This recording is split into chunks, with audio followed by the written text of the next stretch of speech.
Anime autopsy here, and we need to have a conversation about the letter D, because I am genuinely concerned that we as a community have turned a narrative death flag into a cute little middle initial.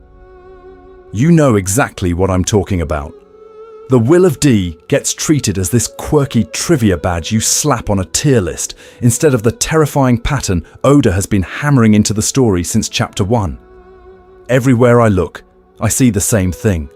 Power scaling charts with a special category just for D characters, as if the point of Gol D Roger and Monkey D Luffy sharing an initial is, wow, main character energy. Meme edits of the D glowing on foreheads, text slapped on top saying, protagonist buff. Endless theory threads that treat the Will of D as a fun mystery box where the prize is some ancient kingdom lore drop, not a body count. This is not a sin. This is fine. This is normal fandom behavior. But listen to me. It's also completely missing what the author is actually doing. Here's the thing. We have lost the plot on the D. The problem is not that we don't know what the D stands for linguistically. The problem is that we keep pretending it's a name, when in practice it has been a narrative death sentence. Roger dies, Ace dies, O'Hara is erased, God Valley disappears. Dressrosa is built on the corpse of a D-carrying dynasty. Every time that initial shows up, history catches fire. That is not a vibe. That is intentional writing. And I say this with love. I say this as someone who has spent an embarrassing percentage of my adult life rereading every D-related scene, every SBS where Oda dodges the question, every interview where he smirks and says, "It's not time yet." Not because I'm smarter than you, not because I'm some foreshadowing bloodhound. I am a pattern-seeking monkey who sees Jesus in toast. But when you line up Roger, Rouge, Ace, Saul, Law's Devils of Destruction, Blackbeard, the O'Hara flashback, Dressrosa's Riku history, and the world government whispering, natural enemy of the gods, the pattern does not shut up. Trafalgar D. Waterlaw is introduced as a smug surgeon, and the community goes, cool tattoo, cool hat, what a guy. Then his backstory drops and suddenly the D is associated with a country wiped off the map and a child who fully expects to die by 30. This is not random. This is Oda quietly telling you what category these people belong to. So I need you to understand, this video is not just another Will of D theory, where we guess what the letter stands for and call it a day. This is a 2+ hour autopsy of every D carrier's fate, every foreshadowing breadcrumb from Loguetown to Marineford to Dressrosa, to prove that the D is a countdown timer built into the bones of the story. We have been cheering for characters who were always walking toward the gallows. And in the next section, I'm going to start showing you exactly how early Oda told us that. The D isn't a name. It's a death sentence. What this video is actually doing. So here's what we're actually doing for the next 2 hours and change, because I need you to know what you signed up for. This is not a hype compilation. This is not top 10 D moments that gave me goosebumps with royalty-free trap in the background. We are going frame by frame, chapter by chapter, through every D carrier and every scrap of foreshadowing. And if we don't define our terms and our goal right now, the whole thing collapses into conspiracy theory word salad. Here's the thing. The core claim of this video is very simple and very ugly. The D is not primarily a bloodline flex or secret celestial royalty, or some chosen one participation trophy. The D is a narrative mechanism. It is a built-in rule of the story that says, if you carry this initial, you will be dragged into world-shaking events, and the gravity of the plot will pull you toward a sacrificial, often smiling death. Not might, not could. Will. That's the thesis. The D isn't a name, it's a death sentence, and we're going to treat that as a legal statement and try to prove it beyond a reasonable doubt. So method-wise, here's how this is going to work, because we need to be systematic, or we're just pattern-seeking monkeys seeing Jesus in toast. First, I'm going to build a conceptual framework. What counts as Will of D evidence, what doesn't, and what categories of storytelling we're dealing with. When the world government calls them the natural enemy of the gods, what does that actually mean in narrative terms? When North Blue whispers about devils of destruction, what's the difference between in-universe propaganda and author-level intent? Then we apply that framework, arc by arc, character by character. We're going to run Luffy, Roger, Ace, Law, Teach, Garp, Dragon, Rouge, Saul, Rox and the rest through the same filter and track how every one of their lives bends toward catastrophe. Roger, triggering the Great Pirate Era. Rouge dying to bring a D into the world. Saul burned in the O'Hara incident. Law's Flevance trauma and Dressrosa coup. Teach detonating Marineford and the Rocky Port mess. At what point does coincidence stop being a reasonable category? And this is where the stakes hit the fandom. Because if we keep hand-waving this pattern as random hype, vague mystery, or Oda cooking foreshadowing again, we miss what the author is actually doing with inherited will and oppression. This is not a sin, by the way. This is normal. Fans want to be optimistic. We want the D to mean secret king blood, more than you will die for this world's freedom, probably laughing. But mislabeling the pattern means we misread the story's politics and its cruelty. So I'm promising receipts. I'm not asking you to trust my vibes. I'm bringing panels, dialogue, SBS comments, publication timing, and the context of arcs from Logetown to Marineford, to Dressrosa and Reverie, to show that Oda has been enforcing the same rule on D carriers since Chapter 1. If that rule holds, it doesn't just explain the past, it forecasts the ending. And in the next section, we're going to start by defining exactly what death sentence means in this story, and who, if anyone, gets to appeal it. Stop calling everything. Foreshadowing, the three-category model. So before we start handing out death sentences, we need to stop committing a different crime, calling every coincidence foreshadowing. Because right now, the community points at two panels that vaguely rhyme, slaps a red circle on them and declares, Oda planned this from Chapter 1. And listen to me. When everything is foreshadowing, nothing is. That habit turns actual craft into a Where's Waldo puzzle for pattern-seeking monkeys who see Jesus in toast. You're not analyzing writing anymore. You're doing conspiracy theory with extra steps. I need you to sit down. I need you to take a breath. Because if we're going to argue that the D is a death sentence, we cannot build that on this panel kind of has similar vibes. We need a model. So, three categories. Category 1. Foreshadowing. In the classical sense, foreshadowing is when an author intentionally plants information early because they already know the payoff. The key word there is intentionally. You hang a gun on the wall in Act 1 because you know, in Act 3, that gun is going to go off in somebody's face. The setup exists for the payoff. The cause exists for the effect. When Oda draws a specific hat, a specific scar, a specific line of dialogue, knowing exactly which future scene it will detonate in, that is foreshadowing. Category 2. Retrofitting. Here's the thing.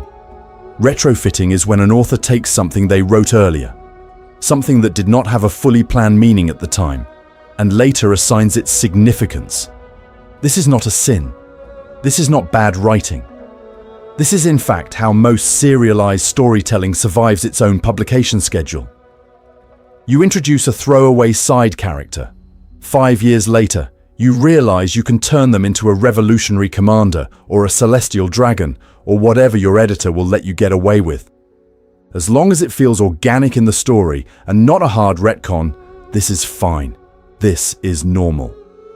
Category 3 is where Oda lives. Pre-writing. I'm calling it that because there isn't a clean academic term for this author wrote the final exam answers before they handed out the test. Pre-writing is when the author knows the ending, knows the major mysteries, knows the shape of reveals before Chapter 1, but hasn't filled in every detail.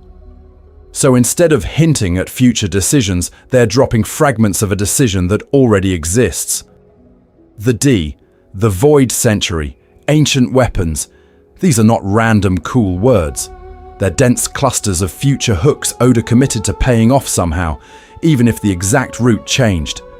Pattern interrupt, This is the moment where you stop asking, did Oda know everything from the start?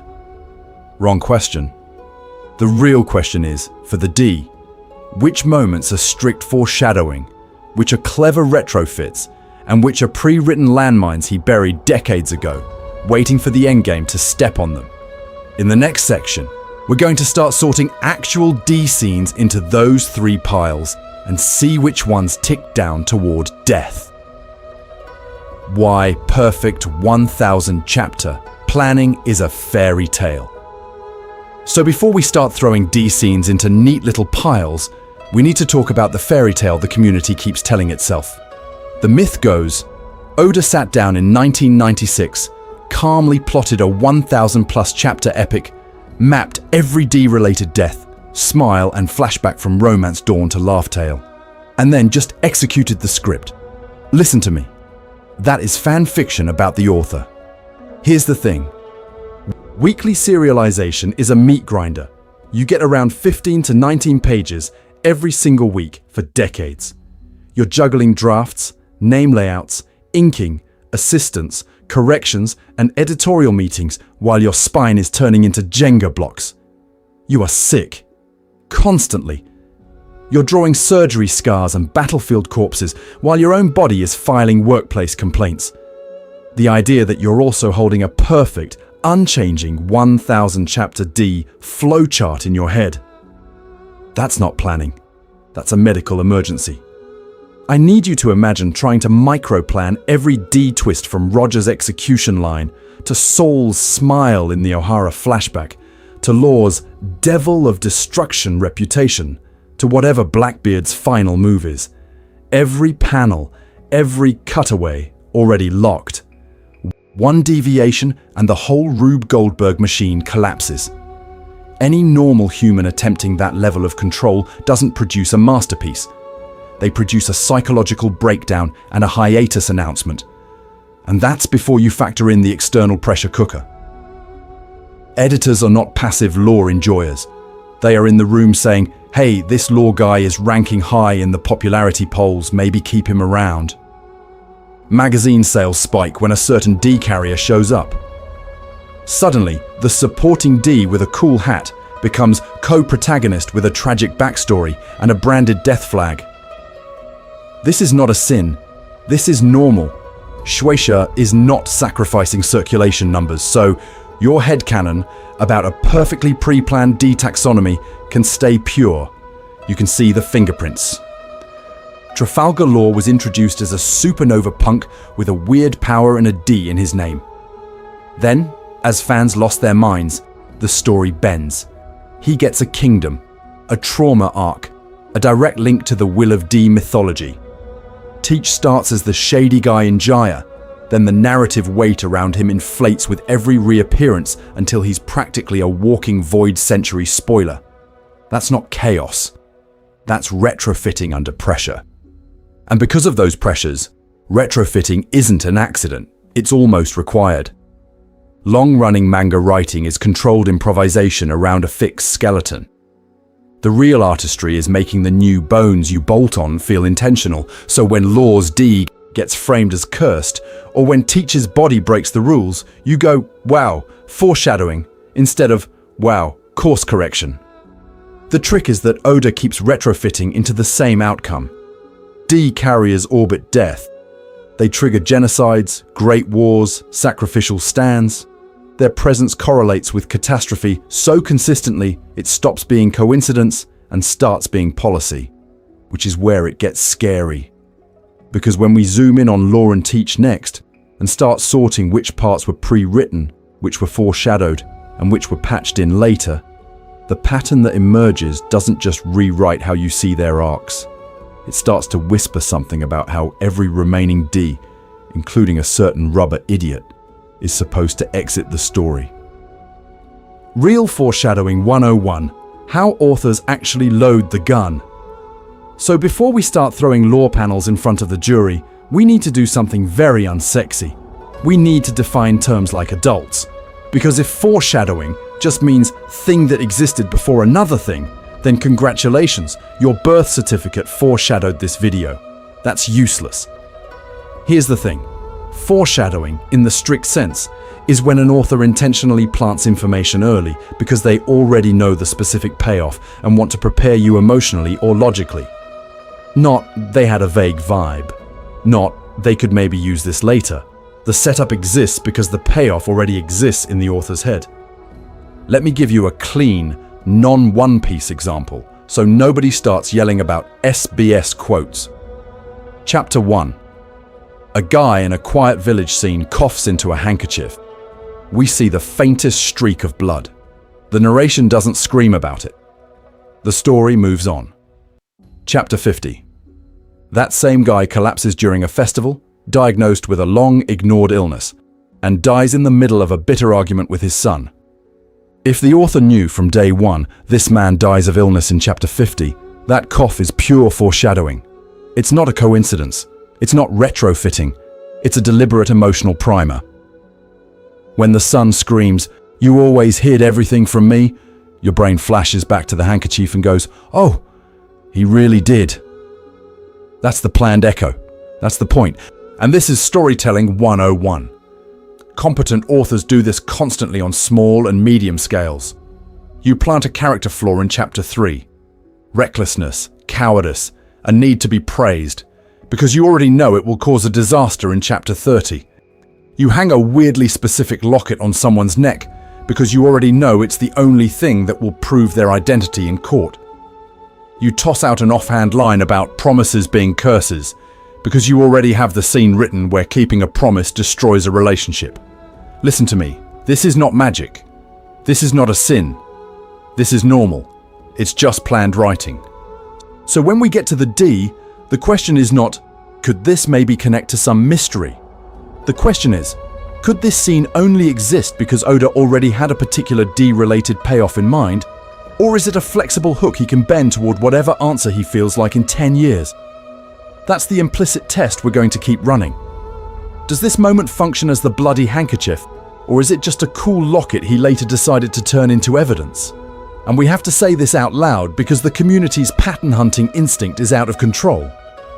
Every time I open a thread, someone's pointing at a circular window going, "Hidden moon foreshadow." A character smiles vaguely and it's secret D hint. At some point, you stop being a reader and start being a pattern-seeking monkey who sees Jesus in toast. This is fine as a hobby. Speculation is fun. But in this video, I need you to put the corkboard away. We're not rewarding cope. We're sorting craft. Which means when we call something D, foreshadowing for lore or teach next, it has to pass this bar, or it goes in a different category. Retrofitting. The art of cheating without getting caught. So to do that, we need to talk about cheating, specifically the respectable, grown-up, professional kind of cheating that keeps long-running manga from collapsing under their own law. Because here's the thing, not every "oh my god, Oda planned this from chapter 3" moment is foreshadowing. A huge amount of it is retrofitting. And this is not a sin. This is not bad writing. This is in fact how most ongoing series survive past year 5 without turning into a continuity war crime. Retrofitting is when an author takes something they wrote earlier, something that was vague, flexible, or just a cool image, and later assigns it a very specific meaning that wasn't fully locked in at the time. The detail existed, the intention did not. Then, years later they go, "Oh, that thing, that was actually this," and weld it into the master plan. I need you to hear the difference. Foreshadowing is gun on the mantle in Act 1 because you already know who gets shot in Act 3. Retrofitting is there happened to be a weird decorative rifle in an early chapter, and 10 years later you decide retroactively that it was the murder weapon all along. Same prop. Completely different writing process. And again, this is fine. This is normal. In a weekly manga, the author is juggling deadlines, popularity polls, editorial notes, and the fact that some random side character suddenly sold 10 million keychains. You would be insane to hardlock every mystery detail in year 1. Any competent author keeps certain doors labelled "decide later." The quality test isn't, was this planned from birth? The quality test is, Does this feel inevitable? A good retrofit snaps into place so cleanly that your brain rewrites history and swears it was foreshadowed. A bad retrofit feels like a clumsy retcon, where the new explanation contradicts or ignores what we actually saw. You've seen Bad Versions, the series that suddenly announces 20 volumes in that the hero had a secret brother the whole time, despite us spending hundreds of chapters inside their head with zero hint. That's not retrofitting, that's narrative tax fraud. But when it works, it's terrifying. The author reaches back, grabs some half-defined scrap, and through sheer craft makes it feel intentional. The community calls it 4D chess, but under the hood it's opportunism plus discipline. And creators are incentivized to do this, especially around big mysteries. Fans want to believe every panel is scripture. Editors want flexibility. So an author drops a mysterious initial, a weird symbol, a throwaway myth, and keeps it just concrete enough to be cool, but just fuzzy enough that they can steer it toward whatever theme, character, or payoff ends up resonating. Listen to me, that's not cowardice. That's good engineering. You build in slack so the story can respond when Trafalgar Law tests better than expected, or when Blackbeard turns into the perfect thematic foil. Which brings us back to the D. Some of the genius D moments people swear were carved in stone from Chapter 1. We're going to see they're actually elegant retrofits, Oda spotting an old panel, a single letter, and weaponizing it later for maximum emotional damage. Next, we're going to sort which D beats are true foreshadowing, and which are high-tier cheating done right. A safer battlefield, proving the model with Naruto's Toby. So before we start accusing Oda of being an omniscient god king who tattooed the D plot on his soul at birth, we need to sanity check the model somewhere safer, somewhere adjacent. So we're going to Naruto, specifically Toby. Remember Toby's first entrance? Goofy masked dude, doing the Toby is a good boy routine, tripping over his own feet, comic relief stapled to Deidara's war crimes. Then, many arcs later, mask cracks, Sharingan, Kamui, and suddenly he's Obito, Kakashi's dead teammate, survivor of a rock avalanche, an architect of the Fourth Ninja War.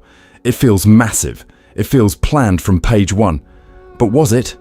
Fans will tell you, yes. They'll bring out the supposed foreshadowing like it's a courtroom exhibit. The name, Toby/Obito. Rearrange the syllables, boom. The single eye, always the right eye, matching Obito's missing one. The timing of his introduction, right when the story is recentering on Kakashi's past and the Uchiha mystery. Little lines about a world where comrades don't have to die, that sound tailor-made for Obito's trauma. On the surface, that's airtight. It feels intentional. Except, here's the thing. When you actually look at author-side evidence, the ground gets wobbly. Kishimoto has said in interviews that Toby's identity went through multiple iterations during the planning process. At various points, Toby was going to be Madara for real, or a Madara descendant, or a kind of vessel. The production timeline suggests that when Toby first shows up doing his clown act, Kishimoto had not locked in every detail of Toby equals Obito as a final decision. Pieces were floating. The mask was there. The eye was there. The exact person behind it, still negotiable. So we reclassify. The single eye and the vague, obscuring mask, that's not Obito foreshadowing, that's mysterious Sharingan guy foreshadowing. Real setup, but for a category, not a specific name. The Toby/Obito name echo. That's a retrofit. Once Kishimoto commits to Obito, suddenly the syllables become meaningful, and you can pretend they were a smoking gun all along. And the people who swear Toby's every goofy gag secretly mirrors Obito's childhood personality.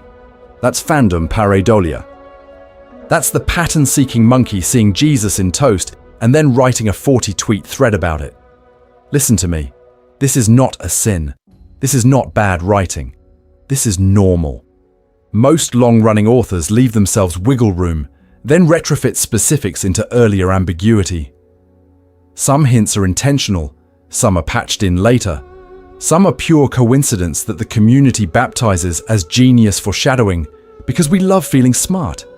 And if we can accept that nuance with Naruto, we need to bring the same discipline to One Piece. We don't get to point at every storm cloud, every smile at the gallows, every capital D and scream, Oda planned this exact death scene in 1997. Next, I need you to walk through the D material with that Toby filter on, because once we do, the pattern that's left is way darker than mysterious middle initial. Pre-writing. The third thing Oda does that breaks our brains. So if we're not allowed to scream 1997 master plan at every panel, what do we do with the D? Because listen to me, the D is not just foreshadowing, and it's not just a lucky retrofit. It lives in this third uncomfortable category I've been hinting at, pre-writing. I'm going to be honest with you. Pre-writing is not a real academic term. You cannot walk into a university, slam down an SBS, and demand a degree in Oda studies. I'm using it to describe a very specific habit this author has. He plants insanely dense, high-potential mysteries early. The D, the Void Century, the ancient weapons, with a clear emotional and thematic direction, but with flexible specifics that can breathe over decades of serialization. Here's the thing. With foreshadowing, the author knows the payoff. You put the straw hat on the kid's head because you already storyboarded Marineford. The line points to a destination that's already drawn. With pre-writing, the commitment is softer and way more terrifying. The author is saying, this will matter massively later, but they're only locking in the broad territory.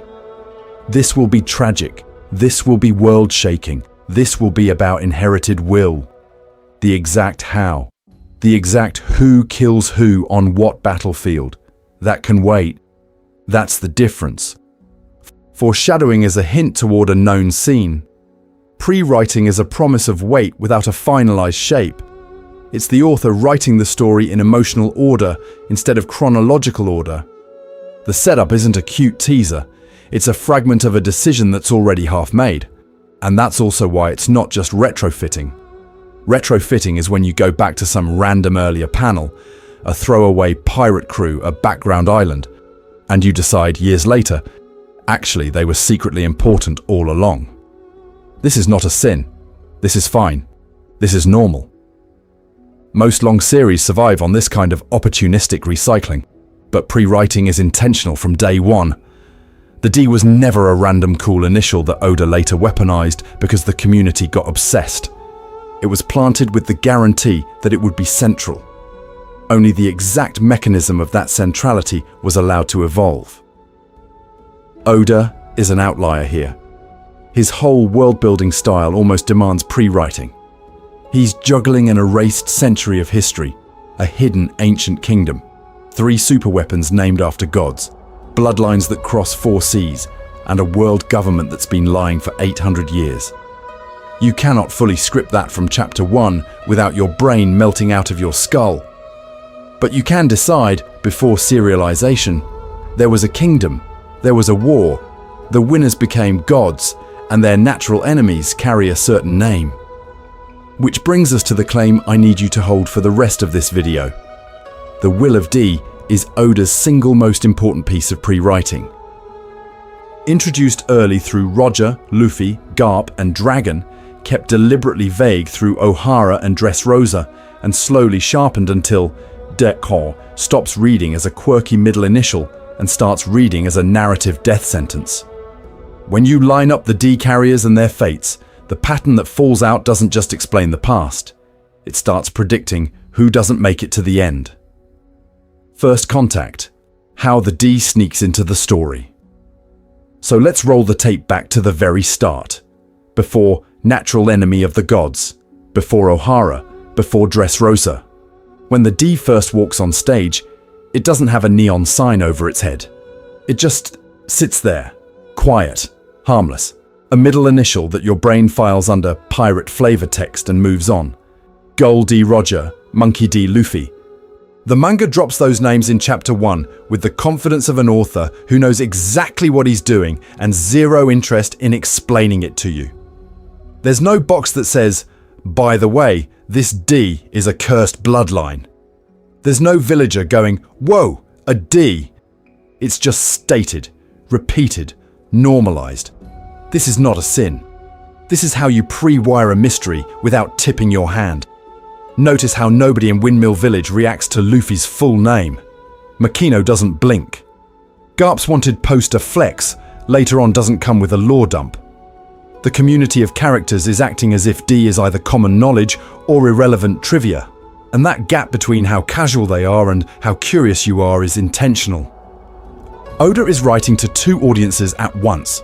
The people in the world, who treat it as background noise, and you, the pattern-seeking monkey who sees Jesus in toast. The second two weird names rhyme. Here's the thing. The framing around those first two Ds is doing more work than the text admits. Roger's introduction is his execution, public death, global broadcast. And the man smiles. He laughs into the blade, throws out one sentence, and detonates a new era. Then you meet Luffy, whose defining character trait in Chapter 1 is, will grin his way through situations that should kill him. He stabs his own face. He jumps into the ocean as a rubber child. By Logetown, he's literally smiling into a lightning strike at his own execution stand. You're being trained, visually and tonally, to associate that initial with people who look straight at mortality and laugh. Do the characters comment on that connection? No. Buggy doesn't go, "Ah, a D, just like Roger." Smoker doesn't mutter, "That smile," with a paragraph of exposition. The author is withholding that bridge on purpose. We need to sit in that uncanny space where the parallels are obvious to us but invisible in universe, because that's what makes it feel less like retrofitting and more like a pre-written landmine waiting for the right arc to step on it. And outside the pages, Oda keeps pouring gasoline on that feeling while refusing to light the match. Every time he's asked about the D, he says some version of, "It has a meaning, but it's not time yet." I need you to hear how revealing that is. That is an author admitting the answer exists, is fixed, is planned, and he's just pacing the reveal. If it were just a cool middle initial, why the secrecy? Why attach it to the Pirate King, to a rubber idiot who kicks off a new age, to every person whose life bends history around their death? At what point do we stop calling it flavor and start calling it a sentence? East Blue. Luffy's D as a joke. We were never supposed to laugh. And so when I say the D is a sentence, not a surname, I need you to go back to where Oda quietly taught you what that sentence feels like. East Blue. Because in East Blue, the D is a joke written on the front of the test paper, while the actual exam is about death. Notice how nobody in East Blue cares about Monkey D. Luffy. Not his enemies, not his friends, not even the Marines. The community treats that middle initial as paperwork. This is not a sin. This is normal. Oda is in pre-writing mode here. He's not explaining the mystery. He's stress testing the temperament that mystery belongs to. Here's the thing. From Chapter 1, Luffy's relationship to death is deranged in a very specific, very Roger-coded way. He offers his life for people he's known for 5 minutes. He walks into Buggy's town and is instantly willing to die for a dog guarding a shop and a thief he just met. He charges Arlong Park for a navigator whose betrayal record is, generously, spotty. There is no weighing of pros and cons. There is no self-preservation algorithm. His default setting is, if you hurt what I care about, my life is already on the table. And when the story frames it as an execution, he smiles. Buggy's public execution of Luffy is just Roger's execution run on a smaller stage with worse makeup. Sword raised, crowd screaming, head on the block. Luffy does not beg, bargain, or break. He grins and talks trash. That's not bravado, that's a disposition. You're supposed to remember that panel when you see Roger on the scaffold, grinning as he kicks off the Great Pirate era. The D isn't a shared bloodline in that moment. It's a shared way of looking at the gallows and going, "Oh, we're doing this? Cool." And Oda keeps putting him in countdown situations. Buggy's sword inches from his neck, the cage in Arlong Park sinking while he smiles, trusting Nami and his crew. Drowning repeatedly because he literally cannot swim, and yet insists on being the first idiot into every ocean-based death trap. We need to see what this kid does when the clock hits 1. Over and over, The answer is the same. No fear, no regret, no bargaining with the story. Just stubborn, almost cheerful acceptance. That's intentional foreshadowing of the D as a death disposition. The author is showing you the behavior pattern before he ever dignifies the letter with law. Nobody in East Blue whispers, the deep, the natural enemy of the gods. No Garp exposition dump, no Robin ominously connecting dots. The D is visually present and narratively silent. The mystery is muted, so the emotional template can be loud. Listen to me. This is not an accident, and it's not retrofitting. It's pre-writing. Oda already knows what the D means, but in East Blue, he's only interested in answering one question. When a D is cornered, what do? They smile. They bet their life. They drag other people's fates into their orbit. And just when you've gotten used to treating that as a gag, haha, Rubber Boy doesn't fear death. We sail to Logue Town. The execution platform comes back. The storm comes down. And suddenly the joke stops being quiet. And the shadow behind that single letter starts stretching over history. Logue Town, the execution platform, and the first real D alarm bell. So when we hit Logue Town, Oda drags that shadow into the spotlight and nails it to wood. You know the scene. Luffy on the execution platform, rain coming down, crowd packed in, the whole town treating this as free front row tickets to a live snuff film. The Marines have him chained. The executioners raise those blades, and for once, Rubber Boy cannot punch his way out. No last second gear anything. No secret ally sprinting up the stairs. Just steel, gravity, and a countdown. And what does he do? He stops struggling. He apologizes to his crew. He sits down, accepts it, and smiles. You need to sit with that. This is not a goofy, ha-ha, I'm reckless face. This is a kid with a D in his name, staring at his own death on a public stage and choosing to die on brand. Now here's the thing. That's not just a cool character moment. That's a one-to-one visual rhyme with Roger. Same town, same platform, same weather, same crowd mentality, same execution pose, same smile. The author is not being subtle. Oda is taking the Pirate King's last page, photocopying it, and slapping Luffy's face over the top. At that point in the story, you're supposed to go, oh, he's inspired by Roger. But if you're paying attention as a pattern-seeking monkey who sees Jesus in toast, you realize the problem. This is not inspiration. This is trajectory. This is our first undeniable foreshadowing that Luffy isn't just chasing Roger's crown. He's walking Roger's death-shaped path. And then Oda twists the knife by zooming the camera out. Who's watching this almost execution? Smoker, a Marine captain who immediately clocks that this kid is not normal. And Dragon, the single most wanted man in the world, who just happens to be in town the day his son nearly dies on a scaffold. That's not random. That's not, oh wow, small world. That is planned convergence. Notice the pattern. The moment the blade is about to fall, world-shaping eyes snap to the D carrier. Smoker's entire career gets redirected. Dragon literally calls down a storm to interfere. The story is telling you that when a D is on the brink of death, history leans in.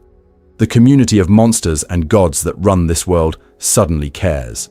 So we need to file this under a very specific category of foreshadowing. This isn't a cute Easter egg. This is structural rehearsal, public stage, impossible escape, global stakeholders watching, a D smiling in the face of annihilation and triggering a storm that wasn't supposed to happen. Listen to me. Logue Town is Oda quietly running the endgame on a smaller screen. He's showing you the blocking, the props, the emotional beats. He's saying, this is how D stories end. This is the script. And then he lets the lightning miss. This is fine. This is normal. It's only a rehearsal. The real performance is still waiting for him. On a bigger stage, with bigger gods watching, and a smile that may not be so lucky the second time. Drum Island, Kureha knows what the D really is. And then Oda hard cuts from that rehearsal to a tiny snowy theatre on Drum Island, hands the script to a 140-year-old woman and has her look at Luffy's full name and basically go, "Oh, it's that play. You remember the moment." Up to that point, Kureha is pure chaos grandma. She's throwing knives at doors, extorting reindeer, bullying Sanji. The tone is slapstick, borderline Looney Tunes. Then Dalton says it, "Monkey D. Luffy," and the entire scene drops 10 degrees. Oda zooms in. Her eyes narrow. The background goes simple. She stops being a gag and starts being a witness.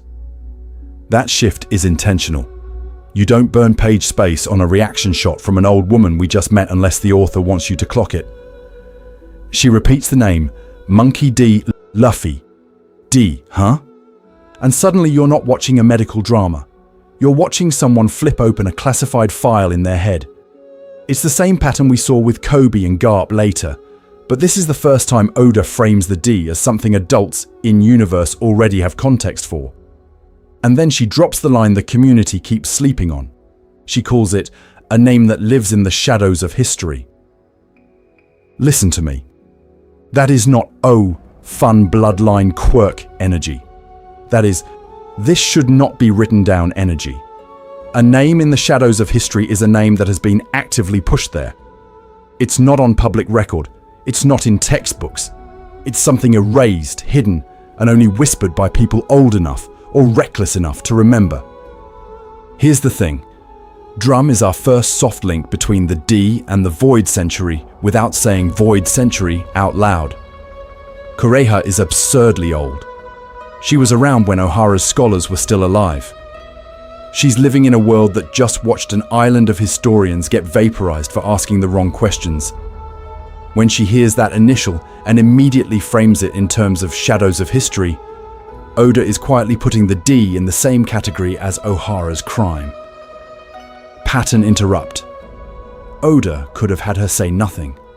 He could have saved all the mystical D talk for Robin, for Ohara, for the big lore dumps. He doesn't.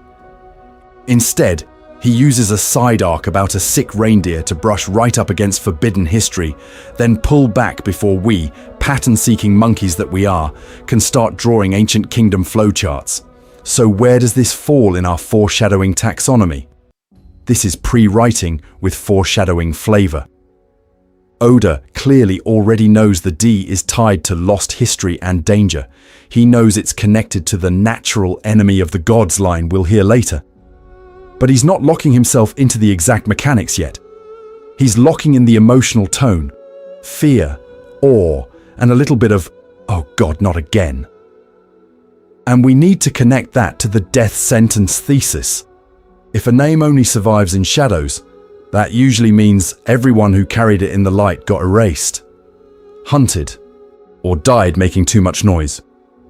Kureha's reaction tells you, before Marineford, before Ohara's full flashback, that D is already a liability, not a blessing. It's not a cool middle initial, it's a target on your back. And the next time the story whispers about D being devils of destruction, you're supposed to remember the old doctor who heard that name and looked at Luffy the way someone looks at a kid standing on railroad tracks, grinning at the oncoming train. Skypiea and the Sky Tombstone, the D, written in the heavens. And if Luffy on those railroad tracks is the image, Skypiea is the echo chamber that tells you that track has been there for 1,000 years. Because up in the clouds, Oda quietly runs the D pattern in a closed environment, almost a lab experiment in how this curse operates. You get the golden bell, you get the poneglyph carved into the ruins, you get Gol D Rogers graffiti on history, and then you get Luffy, who has never read a single lore wiki in his life, punching a god and ringing that bell to fulfill a promise he doesn't even know exists. Here's the thing, that's not wow, destiny is cool foreshadowing. That is pre-writing in action. The author already knows the Void Century, already knows what the D means, and then he builds an arc where a D literally becomes the sound system for a dead kingdom's voicemail. The sequence is absurdly intentional. Robin reads the poneglyph and finds not the ancient weapon, but Roger's inscription. The Pirate King got there first, stood in front of the same stone, and instead of taking the secret for himself, He carves his presence into it. I was here. I heard your voice. That's not just a flex. That is a D, carving his will into the sky, trusting that some future idiot with the same initial will stumble into the same ruin and pick it up. Roger's message is the bridge between the D, the lost history, and Luffy's generation. He turns Skypiea into a relay point, a sky tombstone. The bell is the transmitter, the poneglyph is the script, and Luffy is the clueless actor, reading lines he's never seen by punching a nail so hard that the entire world hears a sound they thought was gone. Fans treat that as a cool payoff to Nolan's story. It is that, but it's also the D reenacting an ancient suicidal promise on schedule. And then you have Nolan and Calgara, two men who do everything you're told heroes should do. They save a people, they make peace, they promise to meet again. What does the system do? It hangs Nolan, buries the truth under a children's book, and turns him into a punchline. Liar Nolan. This is not a sin in terms of writing. This is the point. The story itself is showing you how sacrifice gets misfiled as comedy when the victors control the archive. We need to see the parallel. D carriers die in storms that change the world, and then history slaps a clown nose on their corpse. Nolan's execution, Calgara's silence, the island ripped into the sky, the promise stranded for 400 years. That's a prototype of the D tragedy in miniature. Skypiea has every element. An ancient kingdom erased, a truth carved in stone, a will passed down through distorted stories, and a new generation unconsciously replaying the same deadly script. This is not random. This is a controlled demonstration of the category of person the world government cannot allow to exist. So I need you to ask, what kind of human being terrifies a regime so much that they'd rather erase entire islands, rewrite legends as jokes, and drown bells in the sky than let that will ring openly on the sea? Listen to me. That's the question hanging over every D we've met, and the story is not done answering it. Water 7 and Enies Lobby, the day the world government flinched at a D. And then Oda answers that question by having a D. Do the one thing the world government cannot afford to put on television. He burns their flag. Enies Lobby is the moment the will of D stops being a spooky trivia question and becomes an active security threat. Luffy doesn't file a complaint. He doesn't negotiate. He plants his feet on the rooftop, orders Sniper King to set fire to the world government symbol, and then screams at the heavens, "We've come to take Robin back." That's not a rescue mission. That's a declaration of war with a marketing budget. Here's the thing. This is a rookie pirate, a nobody in the grand scheme. Pre-time skip, pre-Yonko, pre-Fifth Emperor headlines. And yet the second that D stands up in front of the judicial island of the world and publicly humiliates the so-called gods, the entire system flinches. The narrative flips from DS die tragically to DS drag the entire world order into crisis before you can kill them. Visually, Oda is screaming natural enemy of the gods years before Rosinante ever says the words. You've got the Straw Hats literally standing above the symbol of divine authority. You've got the flag of the gods burning while the commoners of Water 7 watch through the Gali La Den Den network. And you've got a D, whose solution to a secret execution is to make it so public that the government has to either fold or expose its own fangs. Luffy's existence forces an overreaction. He can't just be quietly erased. He drags the camera crew with him. And the government's response? This is where you see the policy around D in action. They don't send a stern memo. They trigger a buster call. They're willing to level Enies Lobby itself, vaporize their own soldiers, and sink a cornerstone of their judicial system just to contain the narrative damage of 1D screaming no on live TV. I need you to notice how insane that is. When a D goes loud, the only option on the table is overwhelming borderline suicidal force. This is not a sin in terms of storytelling excess. This is intentional.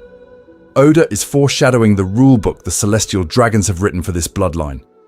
If a D ever threatens to become a symbol, you don't arrest them, you crater the map around them and pray the historians are bad at their jobs. And from that point on, the D stops being a cute middle initial in the community's power scaling charts. After Eni's lobby, it's a present tense problem for the people on top. The Pirate King had it. The kid who just burned your flag has it. The phrase natural enemy of the gods is no longer mythology. It's a live fire category in the government's threat assessment. Listen to me. Eni's lobby is the day the world learns that a D doesn't just die. A D either gets erased early or they force the gods to show their teeth on camera. Which raises the next problem we need to talk about. What happens when the gods fail to erase one? Saul, O'Hara, and the first D. We watch die for knowledge. So when the gods fail to erase one D on camera, we need to go back to the time they tried to erase an entire island off screen. Because O'Hara is the beta test for the natural enemy of the gods protocol. Here's the thing. O'Hara is not just a sad backstory for Robin. It's a full dress rehearsal for the final war. You have a community of scholars calmly doing what scholars do, reading, cataloguing, connecting dots. They dig into the void century, they piece together the ancient kingdom, and they reach the exact category of knowledge the world government has stamped, do not touch under any circumstances. The response? Not a cease and desist, not a stern memo, a buster call, annihilation as editorial feedback. The author doesn't have to tell you how dangerous that history is. The storytelling does it for him. An island that never raised a flag, never fired a cannon, gets erased for turning pages. That's your foreshadowing for what the D really means. The moment you start combining certain bloodlines with certain books, the world's operating system panics. Enter Jaguar D. Saul, Vice Admiral, Giant, the guy who is supposed to be the fist of that system. And he defects because even he can't watch an island of librarians get vaporized for doing homework. I need you to notice how Oda plays this. Saul is introduced as a weirdo giant with a big laugh and a soft spot for a lonely kid. The D doesn't show up as hype. It drops right before his death, as context, as if the story is quietly filing him into an existing pattern. Saul's entire arc is one decision. Protect the child and the knowledge, or protect his career and his skin. He chooses the kid. He chooses the books. He drags a battleship through the harbor, he throws Robin toward life, and then he stands there in front of Aokiji, laughing. This is not normal human behavior. This is not a sin in the writing. This is intentional patterning. Roger smiles at the execution scaffold. Ace grins through a magma fist. Saul laughs as the ice climbs his body. Different scenes, same punchline. The will matters more than the heartbeat. Listen to me. The combination of D plus forbidden history is treated as an existential threat. O'Hara doesn't just get bombed, it gets buried. Saul doesn't just die. He gets erased from the record, memory hold alongside the tree of knowledge. The problem isn't that a vice admiral went rogue. The problem is that a D touched the void century and chose a side. Saul is a textbook D death. His life intersects a world-shaping event. He chooses sacrifice over self-preservation. And his death plants a seed, Robin's survival, that will later shake the world again at Eni's lobby and beyond. That's not coincidence. That's a planned echo, a pre-written fragment. But if Saul is the prototype, then we have to ask a worse question. What happens when a D survives the fire and keeps reading? Marineford, Part 1. Sengoku says the quiet D. Out loud. So when we get to Marineford, Oda finally answers that question with a megaphone. What happens when a D survives the fire and keeps reading? The answer is, the government drags them onto a stage and tries to burn them in front of the entire world. Picture the scene. The war has already gone off the rails. Whitebeard is literally tilting the ocean, and in the middle of this, Sengoku steps up to a transponder snail that's broadcasting to every living grandma in the One Piece universe and goes, "Monkey D. Luffy."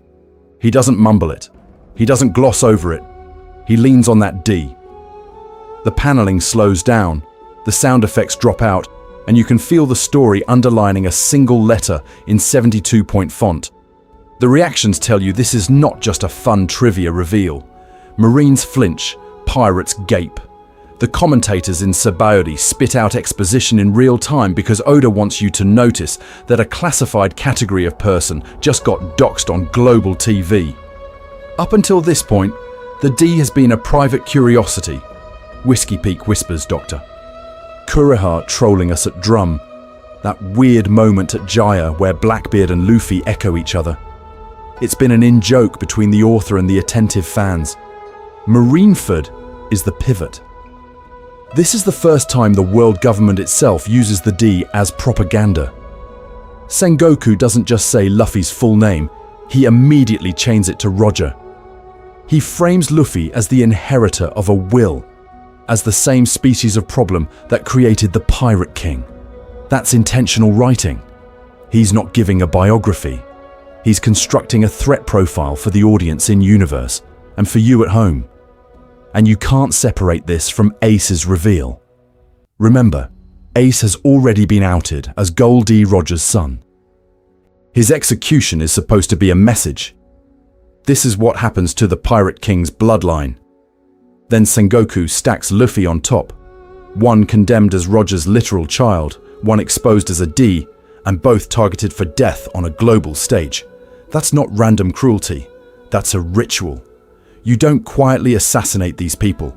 You strap them to an execution platform, surround them with cameras, and turn their deaths into a PSA.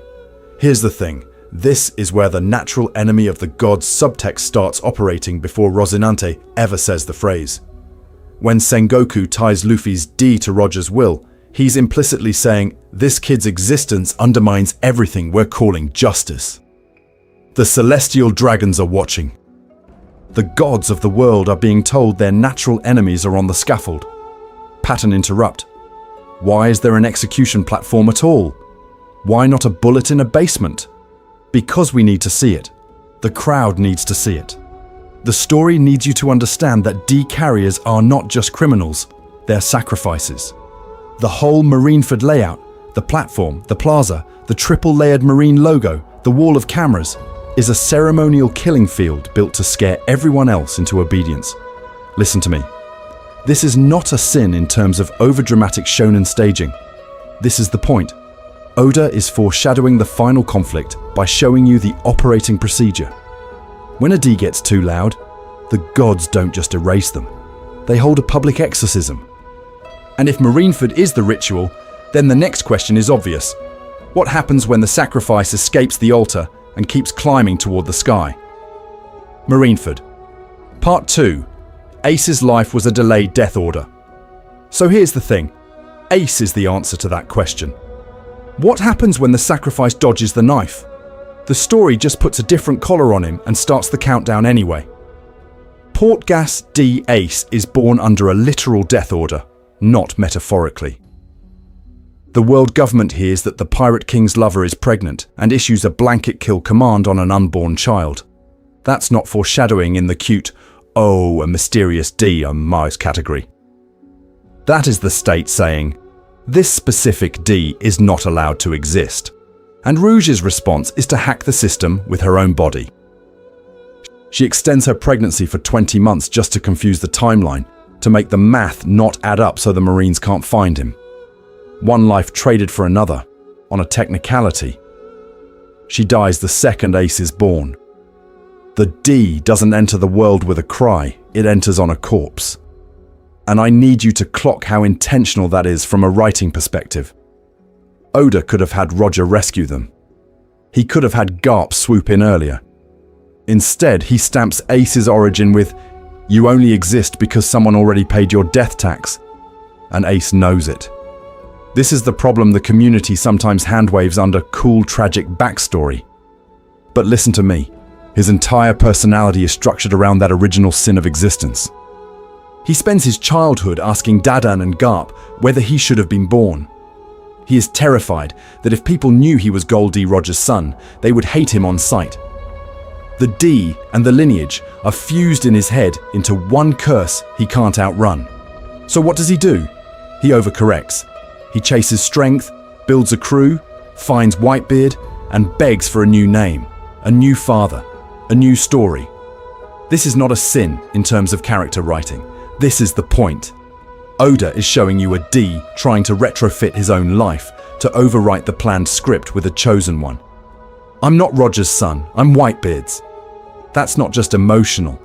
That is Ace attempting to reject the death sentence baked into his blood. And then Marineford happens, and the pre-written ending catches up. The war is literally triggered by the government trying to publicly execute the D baby they missed 20 years ago. The altar finally finds its sacrifice. Except Ace slips the chains, Luffy breaks the ritual, and for about 30 seconds you and I both think Oda actually did it. He let a D escape. Then Akainu opens his mouth. He doesn't just attack Luffy, he attacks Whitebeard's legacy, the one thing Ace rebuilt himself around. And Ace turns. He chooses to stand there and take the blow that was meant to finish Luffy. He dies burning, smiling, thanking everyone for loving him. That's not random shonen melodrama. That is the D pattern executing in real time. Sacrificial death that detonates a new era. Because Marineford doesn't end with a corpse. It ends with a shockwave. Luffy is broken and then radicalized. Blackbeard hijacks the stage and announces the new age. The balance of the three great powers collapses. The failed execution of Ace succeeds as a world-scale trigger. The D doesn't just die, it explodes into consequences. Ace's entire arc is a negotiation with a fate written before he had a face. Birth under a kill order, a life spent asking if he deserved to exist. An execution that becomes a war, a rescue that becomes a self-chosen sacrifice. If you map it out, it's not a character arc. It's a delayed sentence being carried out in slow motion. And if one D can reshape the era by dying on schedule, we need to ask a worse question. What happens when a D survives long enough to swing back at the gods who wrote the sentence in the first place? Rosinante's whisper. The natural enemy of the gods. And that brings us to the one moment where Oda basically drops the mask and just says the quiet part out loud.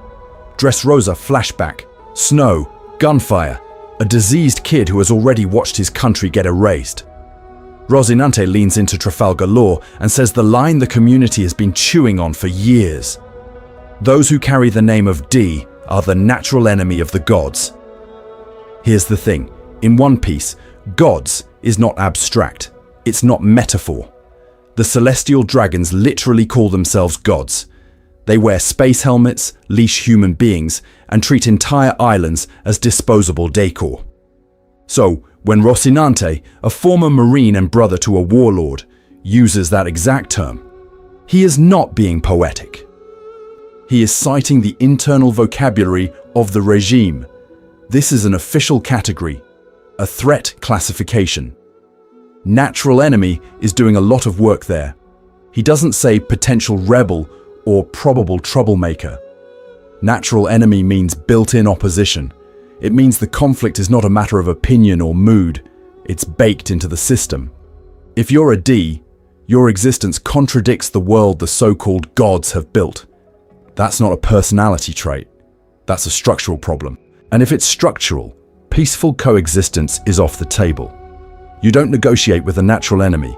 You contain it, erase it, or die to it. Rosinante is not telling Law, hey, careful, you might piss off the wrong people. He's telling him, you are a walking incompatibility error with the firmware of this world.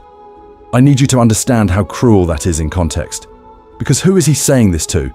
A child named Trafalgar D. Waterlaw, terminally ill, survivor of Flevance, a country genocided by the same world order that calls itself God. Law has already had his home wiped off the map. Now he's being told that his middle initial guarantees a collision course with the people who did it. Not optional, not avoidable. Foreshadowing here isn't just hinting at a sad backstory, it's stamping an expiration date on his future. Once you hear that line, every previous D gets refiled. Gol D Roger doesn't just happen to oppose the world government. The Pirate King turns himself in and uses his execution to ignite an era that destabilizes the gods. Saul the giant helps O'Hara's demons escape and is frozen mid-laugh. Portgas D ace dies at Marineford protecting another D, his death used as propaganda and then backfiring.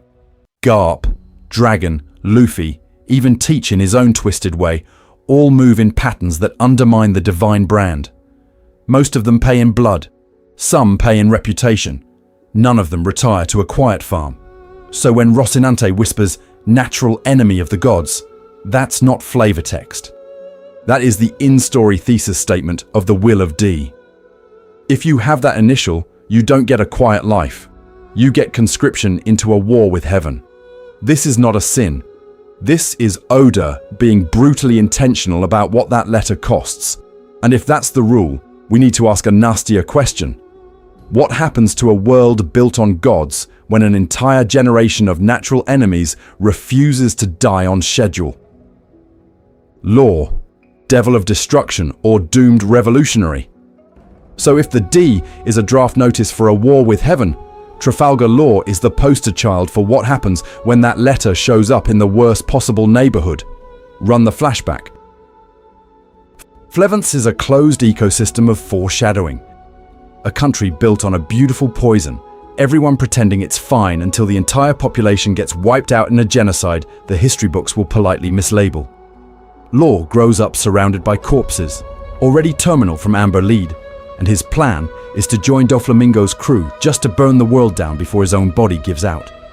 That's not a tragic backstory. That's a kid born with a timer already ticking. Then Rosinante enters, the one adult in the room who hears, "I have less than 3 years to live," and responds with, "Cool, I'm gonna steal the Ope Ope no Mi from a warlord and commit high treason against a celestial dragon so you don't die." Rosinante doesn't just save Law, he trades his life for Law's future in a way that is structurally identical to Rouge, Saul, and Ace. 1D. Life gets extended, someone else pays the bill in blood. That's the pattern. And Oda tells you, in universe, that this isn't random. In the North Blue, there's a rumor that people with the D are devils of destruction. Not quirky adventurers, devils of destruction. That line is doing so much work. It means the reputation of the D predates Roger, predates Whitebeard's speech, predates Luffy's era entirely. Ordinary people, far from the Grand Line, already have a vocabulary for, wherever these guys go, catastrophe follows. So what does Law do once he grows into that rumor? He becomes a mobile disaster generator. He allies with Luffy, declares war on Doflamingo, and by extension the Celestial Dragons, and then proceeds to participate in 3 consecutive acts of World Order Jenga.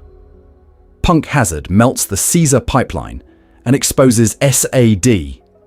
Dressrosa dethrones a warlord and exposes the underground network. Wano topples 2 emperors and hands weapons and poneglyphs to the worst possible demographic. Listen to me.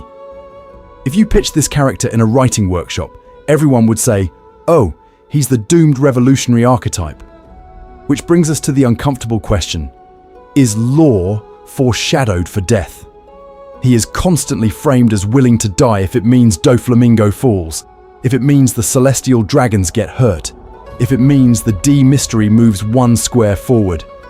He offers his life in Dressrosa. He throws himself at Big Mom in Wano. Oda keeps putting him into scenarios where a heroic D death would be clean, poetic, and thematically on brand. That's not coincidence, that's an author leaving exits open. Here's the thing, I don't think Law was originally on the D roster. He reads as a retrofit folded into a pre-written category. Oda probably planned the D pattern early, then later slapped the initial on Law and went, "Cool, now I can plug him into the existing death sentence template." This is not a sin. This is normal. The result is that Law's fate now feels ominously predictable, even if the exact scene wasn't storyboarded in 1997. Pattern interrupt. What if the real twist is that Law survives specifically because he breaks the D-death rule? Hold that thought, because to answer it, we need to look at the 1D, who weaponizes survival as hard as everyone else weaponizes sacrifice. Teach, the D, that chose chaos over sacrifice. Which is exactly why we need to talk about the goblin in the room, Marshal D. Teach. Because if every other D is walking around with a built-in expiration date, Blackbeard is the guy who saw the countdown timer and said, "Cool, I'm speedrunning the apocalypse." He is the dark mirror of the pattern, the one case where the author goes, what if someone took Devil of Destruction as a career goal instead of a warning label? Run the tape. He murders Thatch just to steal a fruit he's been hunting for decades.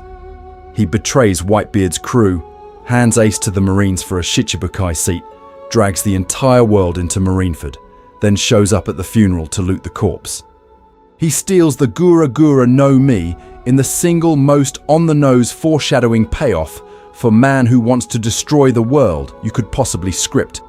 And then he starts franchise mode piracy, conquering territories, recruiting Impel Down monsters, and positioning himself as a Yonko who is simultaneously trolling the world government and racing Luffy to the One Piece.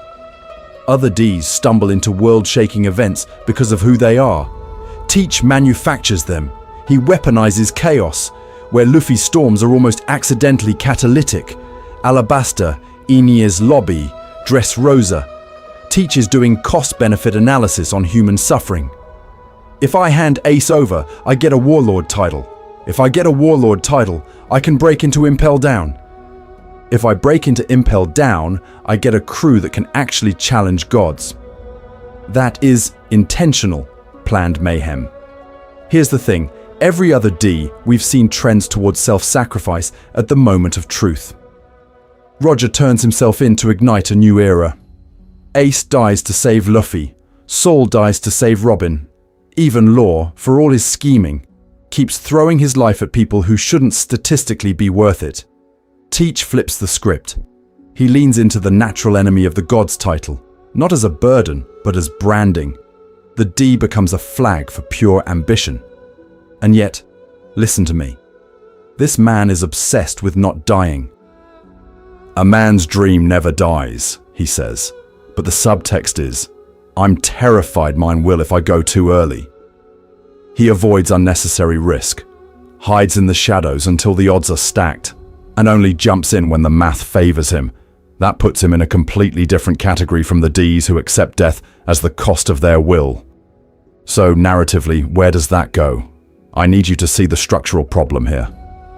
A D who only destroys, never sacrifices, and then retires on Pirate Island with a pension plan would break 20+ years of storytelling precedent.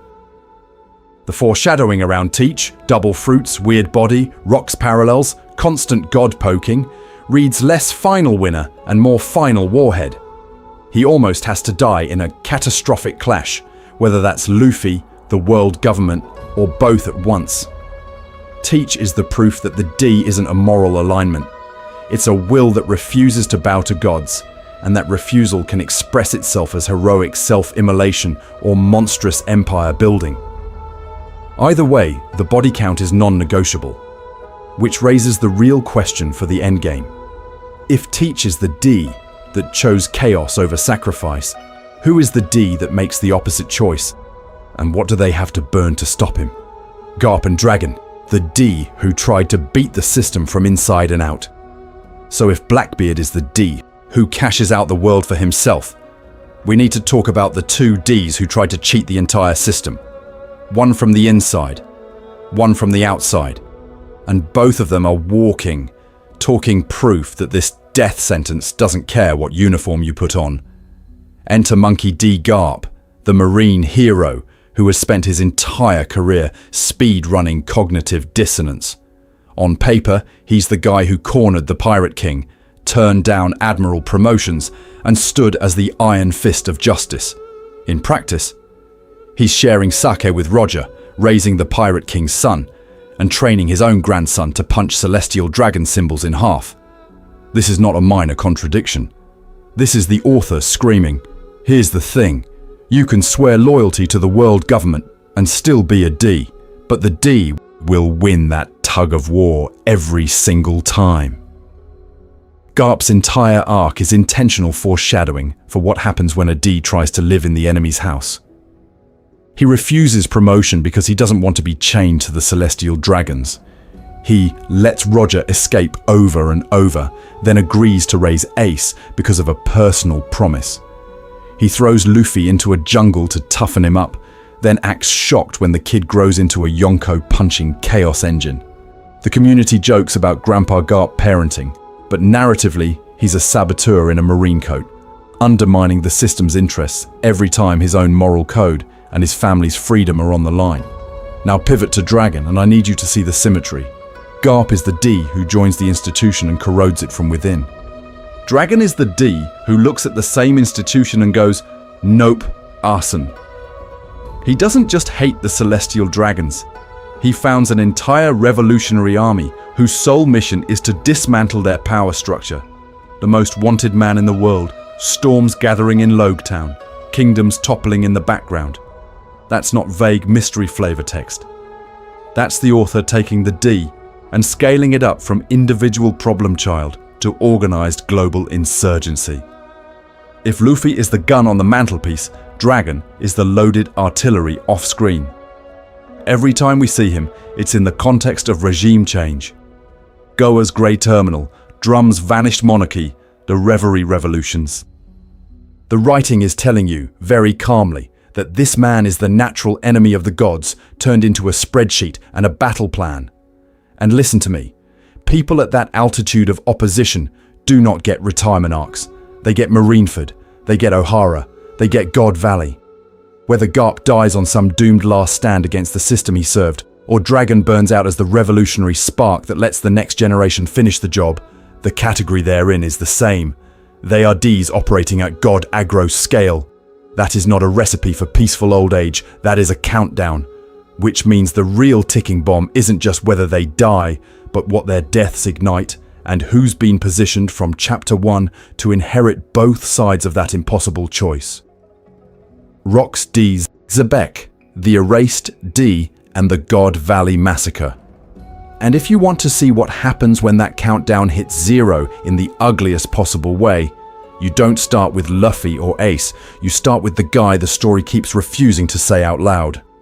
Rouge D Xebec is Oda putting a neon sign over the phrase "too dangerous to be remembered" and then burying the sign under 10 meters of concrete.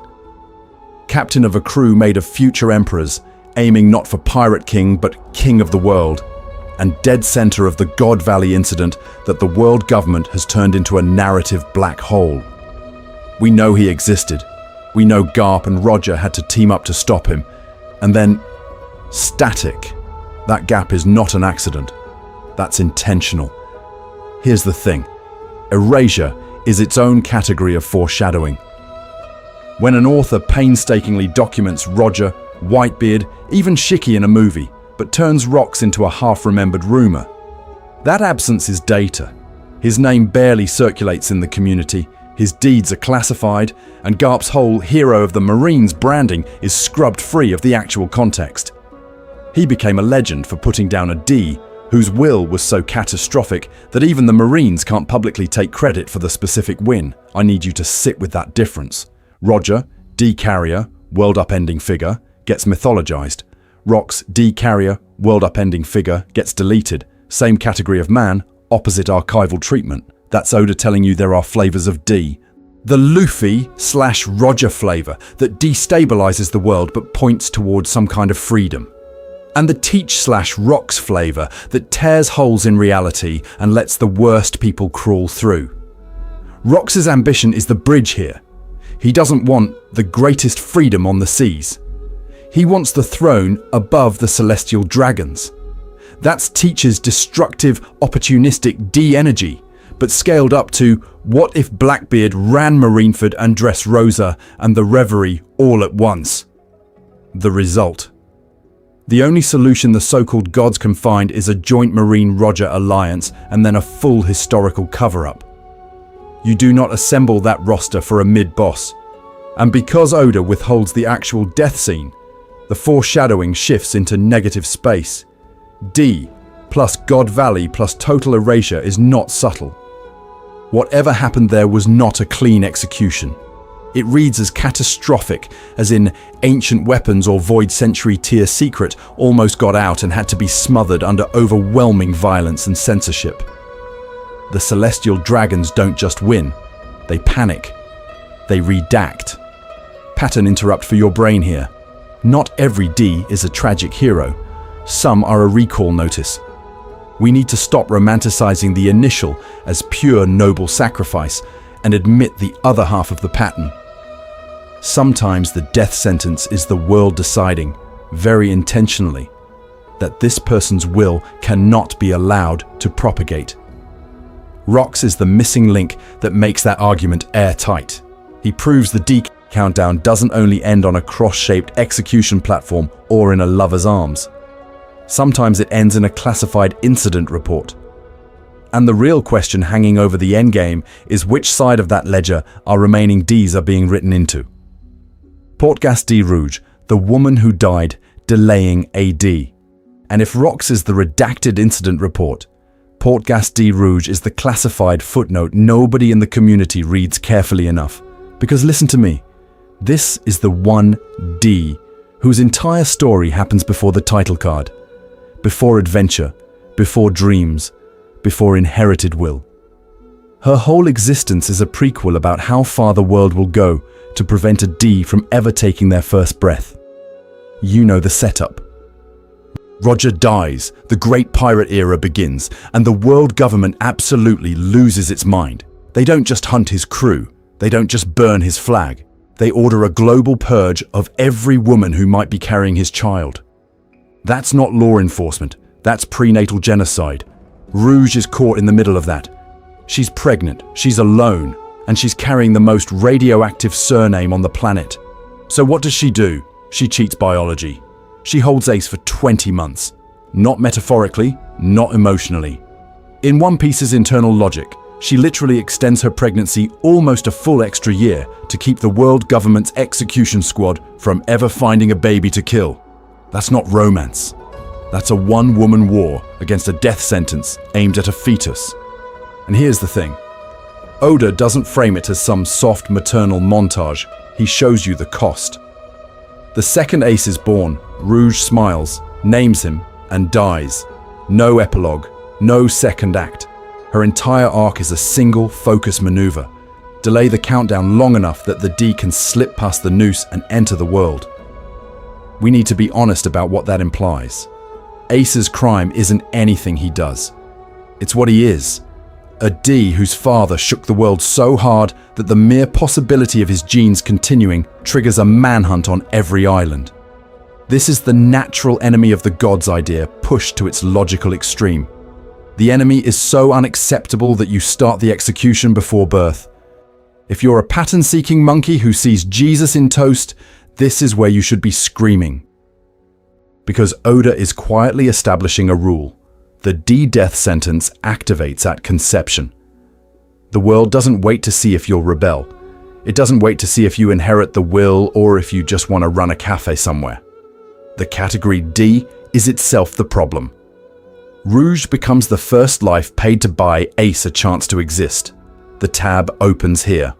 After her, you get Sabo dead, you get Whitebeard at Marineford, you get Garp on his knees. You get an entire war whose real purpose is to erase that same child she died to protect. One D carrier, multiple bodies on both sides of the board. And this is not a sin in terms of writing. This is Oda being brutally intentional about the pattern. The D countdown doesn't start at the scaffold, it starts in the womb. Which raises a worse question you and I have to stare at going into the endgame. What happens when the world realizes there's another D baby out there whose birth might literally end an era? Dressrosa. When the D walks into a kingdom and history repeats. So when that other D baby grows up and walks into a kingdom, what actually happens? Dressrosa is your case study. It's the control group for what if a D walks into a closed system that's been lying to itself for 10 years straight? Spoilers. The system does not get out with a stern warning and community service. Dressrosa is a puppet show, literally. Doflamingo has an entire country on strings, toys in the shadows, erased memories, a smiling population that has been gaslit into thinking this permanent carnival is normal. The king they loved is a demon in their heads. The actual demon is their savior, and anyone who knows different gets turned into cheap plastic and shipped to the basement. It's not loud oppression. It's quiet, suffocating, the storytelling equivalent of carbon monoxide poisoning. And here's the thing. On paper, this should be stable. It's planned. It's maintained. It's even endorsed by the world government because a former celestial dragon running a counterfeit utopia is very convenient for everyone at the top. This is a closed narrative loop. No witnesses, no records, no dissent, no history. Just a smiling island and a warlord who never sleeps. Then the DS walk in. Luffy, Law, and their chaos gremlins hit Dressrosa and instantly start tugging at every thread. Luffy punches a celestial dragon's proxy in the face just by existing in the same space. Law drags the Don Quixote trauma file out of the archives and slams it on the table. The toys start moving in the corners of the frame. Underworld brokers CP-Oh, the Gorosei. Everyone suddenly cares about this minor kingdom because the D pattern has arrived on site. And historically that means the author is about to detonate something. Now, I need you to zoom in on Law here, because this is where the foreshadowing gets mean. Dressrosa is not just Law's revenge arc. It's a D from the gutter walking straight into a man who used to be a god. Trafalgar D, Waterlaw, branded a devil of destruction in Flevance, stands across from Don Quixote do Flamingo, ex-celestial dragon, who still talks about humans as if they're insects. That's not a rivalry. That's a category error. It's erased victims versus self-proclaimed gods, the natural enemy of the gods staring the gods' dropout cousin in the face. And when the D wins, he doesn't just win, he breaks the furniture. Do Flamingo's fall doesn't stay in Dressrosa. It exposes the Shichibukai system as structurally rotten. It rattles the underworld. It accelerates the collapse of the three great powers. The world government loses a linchpin. Kaido loses a factory. The balance sheet catches fire. This is not a sin in terms of writing. This is Oda being brutally intentional about what happens when a D resolves a grudge. The victory is indistinguishable from systemic failure. So we need to name the pattern plainly. When a D walks into a closed system built on lies, the result is rarely reform. It's collapse, usually paid for in blood that the D is more than willing to spill, including their own. Law survives Dressrosa? Sure. This is fine. This is normal. For now. But if Dressrosa is the midterm exam, what happens when that same destructive syllabus gets applied to something bigger than a single kingdom? Say, an entire world order built on 100 years of missing history? Reverie and the D. Panic at the top. So, say you're a paranoid god king running a world order built on 100 years of redacted history. What's your worst nightmare syllabus? It's not pirates in general. It's not revolution in general. It's a conference where every major king shows up, starts comparing notes, and the word D is hovering in the background like a loaded gun on the table. That's the reverie. On the surface, it's politics cosplay. Cobra chatting with Riku, people debating whether the Shichibukai are a problem, everyone doing their best responsible adult impression. This is fine. This is normal. But then the camera peels back. Underneath the speeches about abolishing the warlords, you have the Gorosei in that flower room, whispering about bloodlines, certain families, and how some names should not be allowed to exist. Not prosper, exist. Here's the thing. The reverie is our first prolonged look at the top freaking out in real time. When they talk about Luffy, it's not annoying rookie. It's, how did this brat climb so high, so fast? And why does every historical landmine keep going off around him? They explicitly frame him as part of a worst-case scenario, and that phrase is doing a lot of intentional heavy lifting. Worst case for who? For the community of regular people? Or for the self-proclaimed gods who remember what happened the last time a D got this close to the sun? Pattern interrupt. Notice who is actually more scared at reverie. It's not Vivi. It's not Shirahoshi. It's the guys with the planet on their ceiling. The Gorosei talk about the D and that family of criminals with the same tone governments reserve for nuclear proliferation. You can hear the author screaming through the subtext, this is not a quirky middle initial, this is a designated threat category, and then Imu walks in and turns that subtext into a to-do list. I need you to remember that scene with the wanted posters. Luffy, Blackbeard, Shirahoshi, Vivi. Imu doesn't monologue. They curate. They select specific faces, pin them, stab them, sit on the empty throne that's supposed to be symbolic, and in doing so, they tell you exactly what the world's true ruler considers intolerable variables. These aren't bounties. They're erasure orders. Same energy as Ohara's books. Same energy as God Valley's missing headline. When Imu chooses a poster, history disappears somewhere else. A kingdom gets wiped. An island is lost. A bloodline quietly ends. From their perspective, the D is not a riddle. It's a recurring disease. You don't negotiate with the disease. You cut it out. You burn the surrounding tissue. You tell everyone it was an unfortunate accident. Collateral damage is not a bug in this system. It's the feature that keeps everyone too scared to ask what D ever stood for. So we need to reframe the stakes here. For us, the D is a fun mystery, a foreshadowing playground where fans turn into pattern-seeking monkeys who see Jesus in toast every time a storm cloud forms over a D. Carrier's head. This is not a sin, this is normal. But for the people at the top, that letter is a kill-on-sight flag. It means Luffy, Law, Teach, Dragon, all of them are functionally on borrowed time. The only real question is whether their sentence gets carried out quietly or whether their deaths drag the entire world order down with them. Listen to me. The Reverie isn't just a political arc. It's the Board of Gods realizing the disease has already spread too far.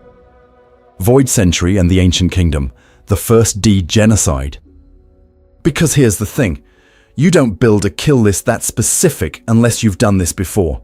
The D aren't a new problem, they're a recurring bug in the operating system, and if you zoom out from Reverie Panic Mode to the full 800-year timeline, the pattern suddenly looks less mysterious destiny and more failed extermination campaign with really bad patch notes.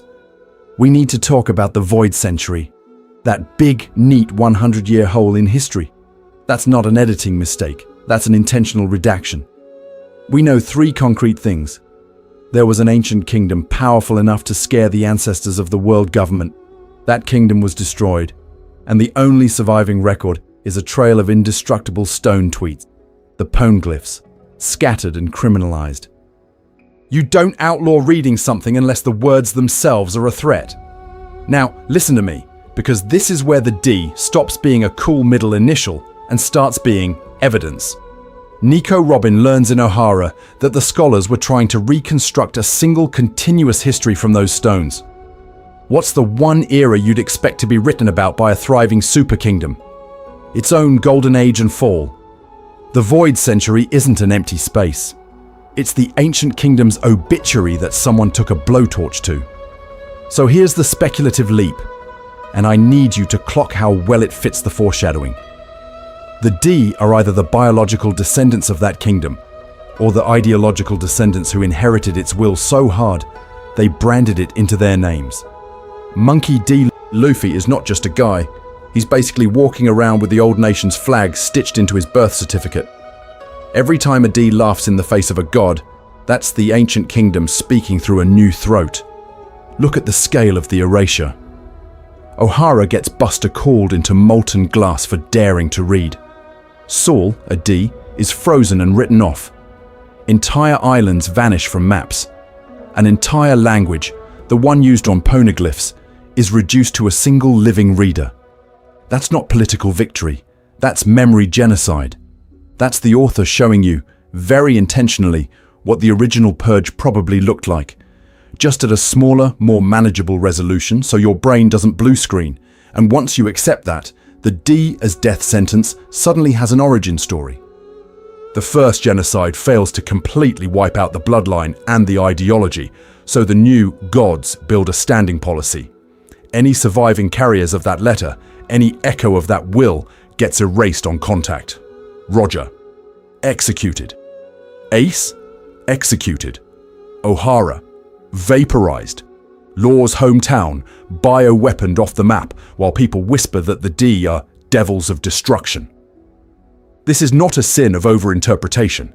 This is the story spelling out how you treat a family you thought you killed already, which reframes the current era as just the latest patch in an 800-year war.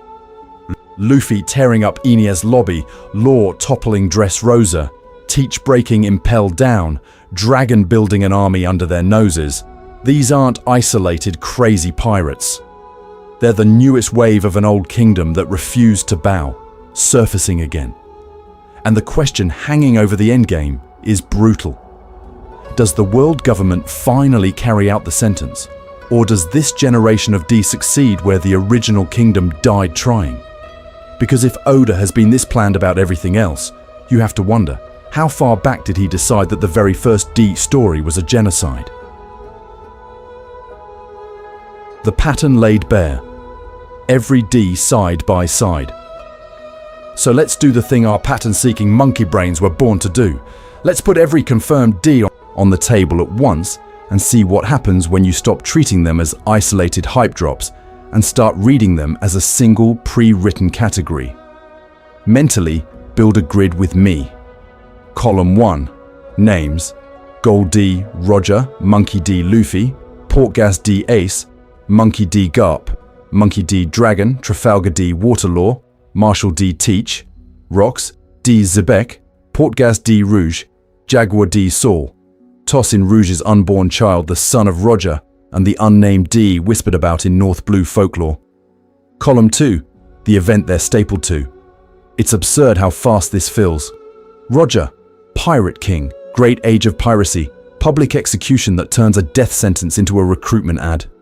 Luffy, Enies lobby flag burning, Marineford disruption, Yonko status, the Nika reveal, the guy whose existence is literally destabilizing the world. Ace, Whitebeard's heir and the human fuse that detonates Marineford. Garp, hero of God Valley, the one Marine who could have been an admiral, but keeps refusing the promotion that would chain him to the Celestial Dragons. Dragon sits at the center of the Revolutionary Army, the single most direct institutional threat to the world government. Law is the surgeon of death, Rocky Port incident, Dressrosa's collapse, and the one who drags the will of D into the text by name. Teach triggers Whitebeard's fall, steals 2 devil fruits, and walks around as a one-man historical anomaly. Rox is God Valley, erased from the record so hard you can feel the author grinning. Rouge and Saul are the emotional shrapnel of Roger and O'Hara, and both are tied to knowledge the government cannot allow to circulate. Here's the thing. In every row of that mental spreadsheet, the second column is a world event, not a side quest, not a cute character arc, a historical pivot. The pattern is embarrassingly intentional.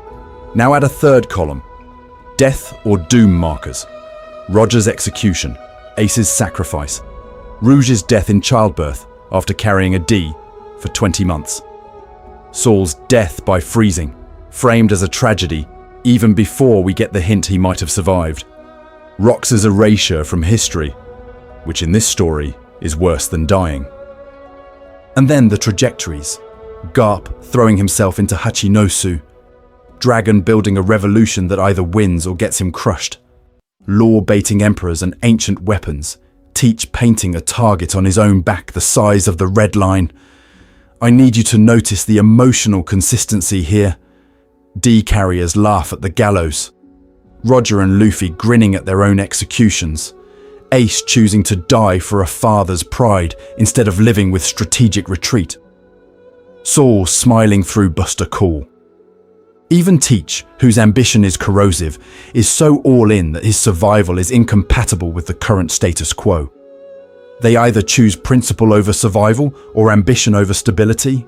This is not a sin. This is the author tagging them, so the D stops reading as a surname and starts reading as a narrative label. This person will not be allowed a quiet, unimportant death. Their end will shake the world. And if that's the planned function of the D from chapter 1, Then we need to talk about what that implies for the last D standing. Is the D destiny or just storytelling gravity? Then we need to talk about what that implies for the last D standing. Because here's the thing. Once you start calling it a tag, the fandom immediately splits into two camps. Camp 1 says, cool, so it's destiny. It's a prophecy. The universe itself is steering these weird middle initial gremlins toward heroic deaths. Camp 2 says, no, you clown, it's just foreshadowing. The author is using the D as a structural highlighter. And both of those are almost right, but not quite. Let's do the straight destiny read first. On this setting, the will of D is literal fate. Roger, born to become Pirate King and die smiling in the rain at Logetown. Ace, born to be the devil's child of the Pirate King and executed on the world stage. Law, marked from Flavance onward as a devil of destruction, dragged into the Rocky Port incident, and Dressrosa. Blackbeard, cosmically assigned to be the chaotic opposite of Luffy. In this interpretation, the universe is a petty DM railroading every D carrier toward a world-shaking death scene. This is seductive. It feels clean. It turns every tragic moment into prophecy fulfillment, and the community loves that because it makes us feel smart for spotting the pattern. But I need you to notice what that reading quietly does. It drains agency. If Luffy was always destined to ring Enies Lobby's bell, to punch a celestial dragon, to become Nika, then his choices stop being defiance and start being paperwork. Now, zoom out to the craft view. From a writing perspective, the D is an intentional tool. The author needs a way to tell you from chapter 1, these people matter, follow them. Their lives will intersect with the Void Century, the ancient weapons, the world government's lies. So he slaps a tiny letter in their name and then, very methodically, ensures every D is glued to major events. God Valley with Rocks, D Xebec, O'Hara with Saul, Marineford with Ace, Dressrosa with Law, whatever dragon is cooking with the Revolutionary Army. This is not a sin. This is normal. This is how you do long-form storytelling without losing the thread. And when you reread the in-universe language under that lens, it shifts. Inherited will. Natural enemy of the gods. A name that lives in the shadows of history. All of that sounds mystical, but it also reads perfectly well as political. A persecuted bloodline. A suppressed ideology. A group whose very existence threatens the celestial status quo. You do not need magic destiny beams for that. You just need a history the winners tried to erase. So here's the middle ground, storytelling gravity. The D doesn't mind control anyone. It doesn't force Luffy to go back for Nami, or convince Saul to laugh in the face of Aokiji, or make Rouge carry Ace for 20 months. But once someone with that will exists, the story's center of mass bends around them. Wars form, governments panic, Buster calls happen. They get pulled into the eye of the storm, and calling that destiny, that's a problem. It's a category error. It lets us handwave the moral weight of what these people actually do. Saying Ace was destined to die is a lot more comfortable than admitting Ace chose to turn around at Marineford. Destiny turns those choices into stage directions. Storytelling gravity keeps them as choices while still acknowledging Oda planned the fallout years in advance. Listen to me. If you flatten the D into fate, you dull the edge of the defiance. The point is not that they were born doomed. The point is that knowing the cost, they still push against the world anyway. And if that's the case, then the real question isn't, what are they destined for? It's, what happens when gravity finally runs out of D to pull on? We need to sit with that before we talk about the endgame body count. Foreshadowing, retrofitting, pre-writing, where the D actually lands. So if the D isn't fate, but it also isn't random, where does it actually live in the writing? Here's the thing, it lives right in that three-way intersection of foreshadowing, retrofitting, and pre-writing. And if you don't separate those categories, you end up crediting Oda with either divine prophecy or total chaos. Let's start with the stuff that screams pre-written core expressed as foreshadowing. Logtown is the big one. Roger on the platform, smiling into the storm, execution turning into ignition. Then you cut to Luffy, same town, same platform, same storm, and the execution fails. That's not a cute coincidence. That's an author who already has D dies on the stage of the world in his notes and is running a dress rehearsal. It only scans as meaningful if the D is already a concept, already tied to public death and spectacle. Same with Kureha's Shadows of History line about the D in Drum. She doesn't just say weird middle initial. She links it to history, to something suppressed, to a name that's been erased. That's the void century bleeding through the edges of a comedy arc. And Rosinante calling the D the natural enemy of the gods. You don't drop enemy of the gods by accident. That's the author tipping his hand that the D is part of an ancient war, not a fun Scrabble tile. Now, contrast that with the obvious retrofits. Law's D reveal is the cleanest example. Nobody in early North Blue flashbacks is going, "Wow, can't believe this kid is secretly a D." That's Oda later looking at a popular character and going, "You know what makes his tragic backstory plug into my pre-written war? Slap a D in there." This is not a sin. This is normal. The same thing happens with the finer details of Rocks and God Valley. You can feel him reverse engineering. I need a previous era where D-adjacent monsters almost toppled the world government. Cool. We'll hang that off that one GARP line and retrofit the myth around it. SBS clarifications are basically the patch notes. Every time he nails down a rule about the D, or dodges a question with "I can't say yet," he's solidifying the edges around a core he's had since before Chapter 1.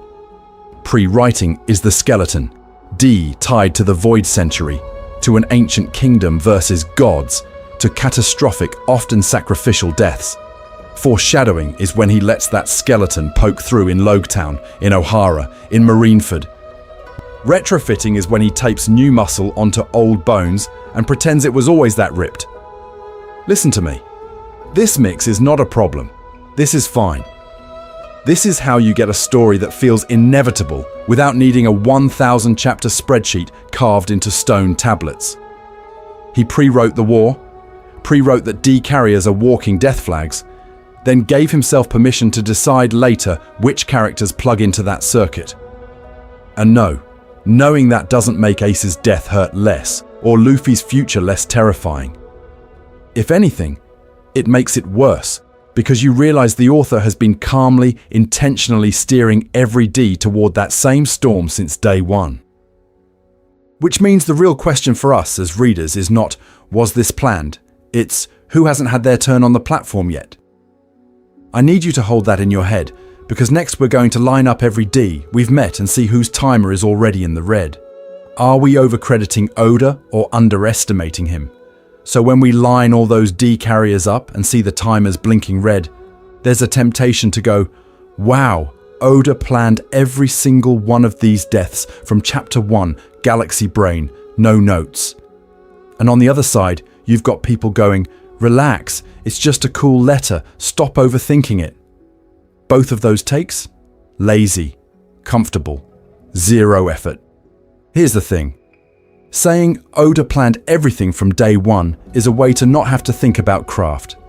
Saying it's all random is a way to not have to think about evidence. In both cases, you're opting out of the hard, annoying middle ground where you actually have to compare interviews, publication timelines, and what's on the page.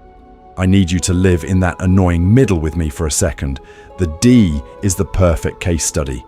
Was the entire natural enemy of the god/death sentence lineage/void century conspiracy mapped out in microscopic detail in 1997? No. We have early SBS answers where Oda is clearly dodging specifics because some of it is still in flux. We have the way Saul, Rouge, and Dragon get folded in later, escalating the pattern. At the same time, was the D just a random cool initial he sprinkled on Luffy and Roger and then improvised around? Also no. He said outright that the D has a meaning, that it ties into the ancient history, that he knew that meaning from the start. So what is it? It's a pre-written anchor. The D is a long-term device he decided on before serialization, then refined and weaponized over decades.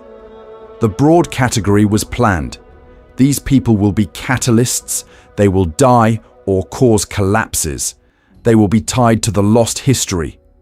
The exact executions were discovered along the way. This is not a sin, this is normal. This is how long-form writing survives 20+ years without turning into structural soup. But our community is made of pattern-seeking monkeys who see Jesus in toast and give 5 hints in every sundoodle.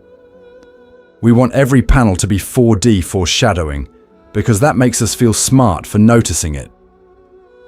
Confirmation bias kicks in.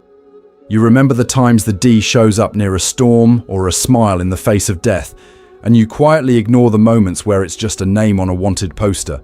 You scroll past Oda literally telling you, yeah, I reworked that later, because that breaks the myth. And over-crediting the myth actually disrespects the real skill. If you assume every D moment was perfectly plotted in advance, you miss how insane it is that he can retrofit Law's Devil of Destruction reputation, or the O'Hara incident, or the Reverie Whispers, onto a seed he planted with Luffy's name without snapping continuity in half. That's not magic. That's discipline, documentation, and ruthless revision. So we need to build a healthier in-group. People who can say, yes, Oda pre-wrote the core of the D, and also, yes, he absolutely punched it up as he went, without feeling the need to protect some myth of authorial omniscience. Listen to me, admitting discovery does not make the story worse, it makes the achievement bigger. Because once you accept that balance, you can start asking a much scarier question than, was this planned? You can start asking, given how he's been escalating the D pattern on purpose, how far is he willing to go with the ones who are still alive? What the D says about how stories treat rebels. So if the D is a pattern, Oda is escalating on purpose, we need to zoom out and admit something uncomfortable. This isn't just a one-piece quirk. This is how long stories treat anyone who picks a fight with gods. They don't get pensions. They get funerals. Think about it.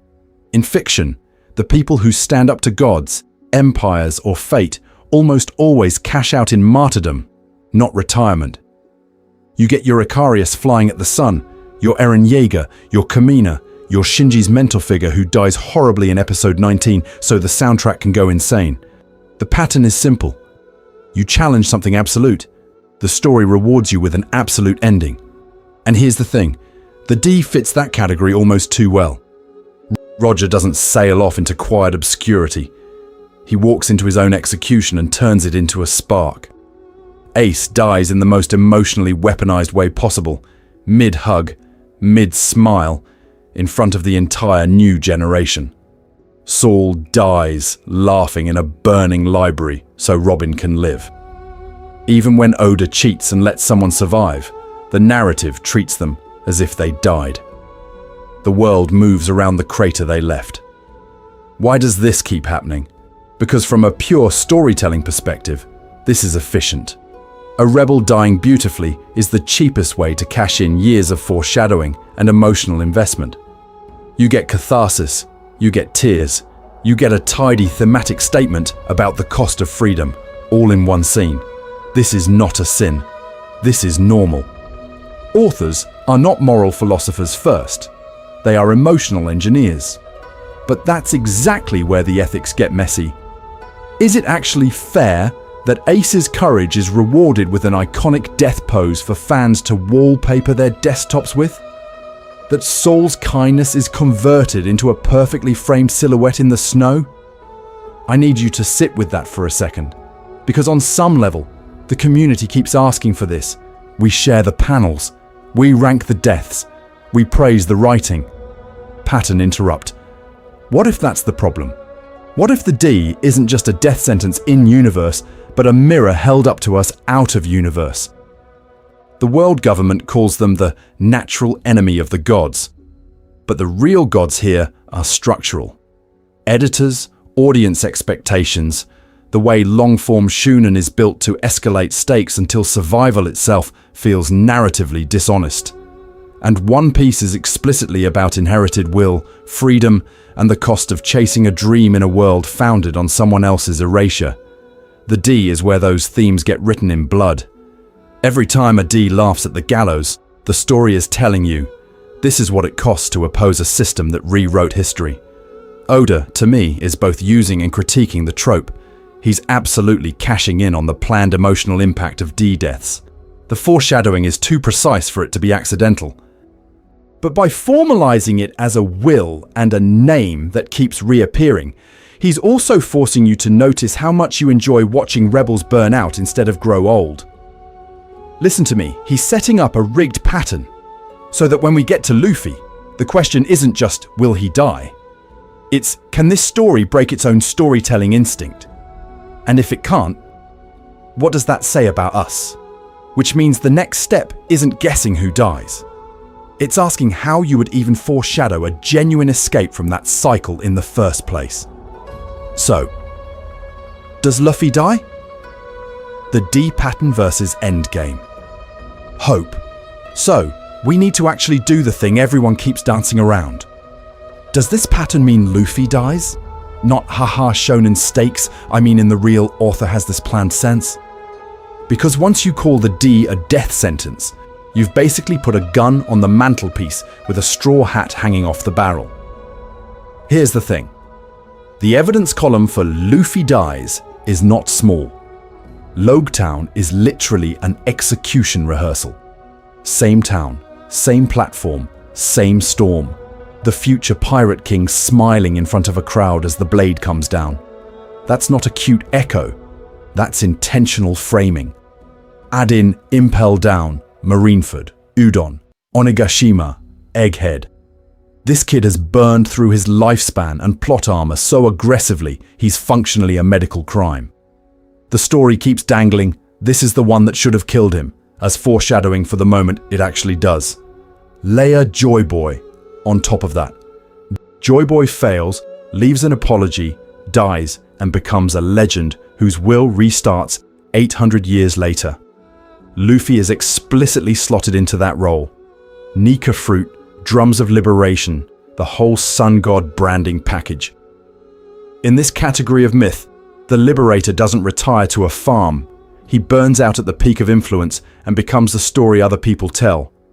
Roger, Rox, Ace, Rouge, Saul, every D who shakes the world either dies in public spectacle or vanishes in a way that feels narratively terminal. But I need you to hold that in one hand and then remember what genre we're in with the other. Shonen protagonists do not usually die at the end of 1,000 chapter money printing machines. This is not a sin. This is not cowardice. This is normal commercial storytelling. Oda has also gone on record about wanting a satisfying ending kids can reread for decades. Killing the face of your brand on page is a very specific tone choice. Possible, yes. Default, no.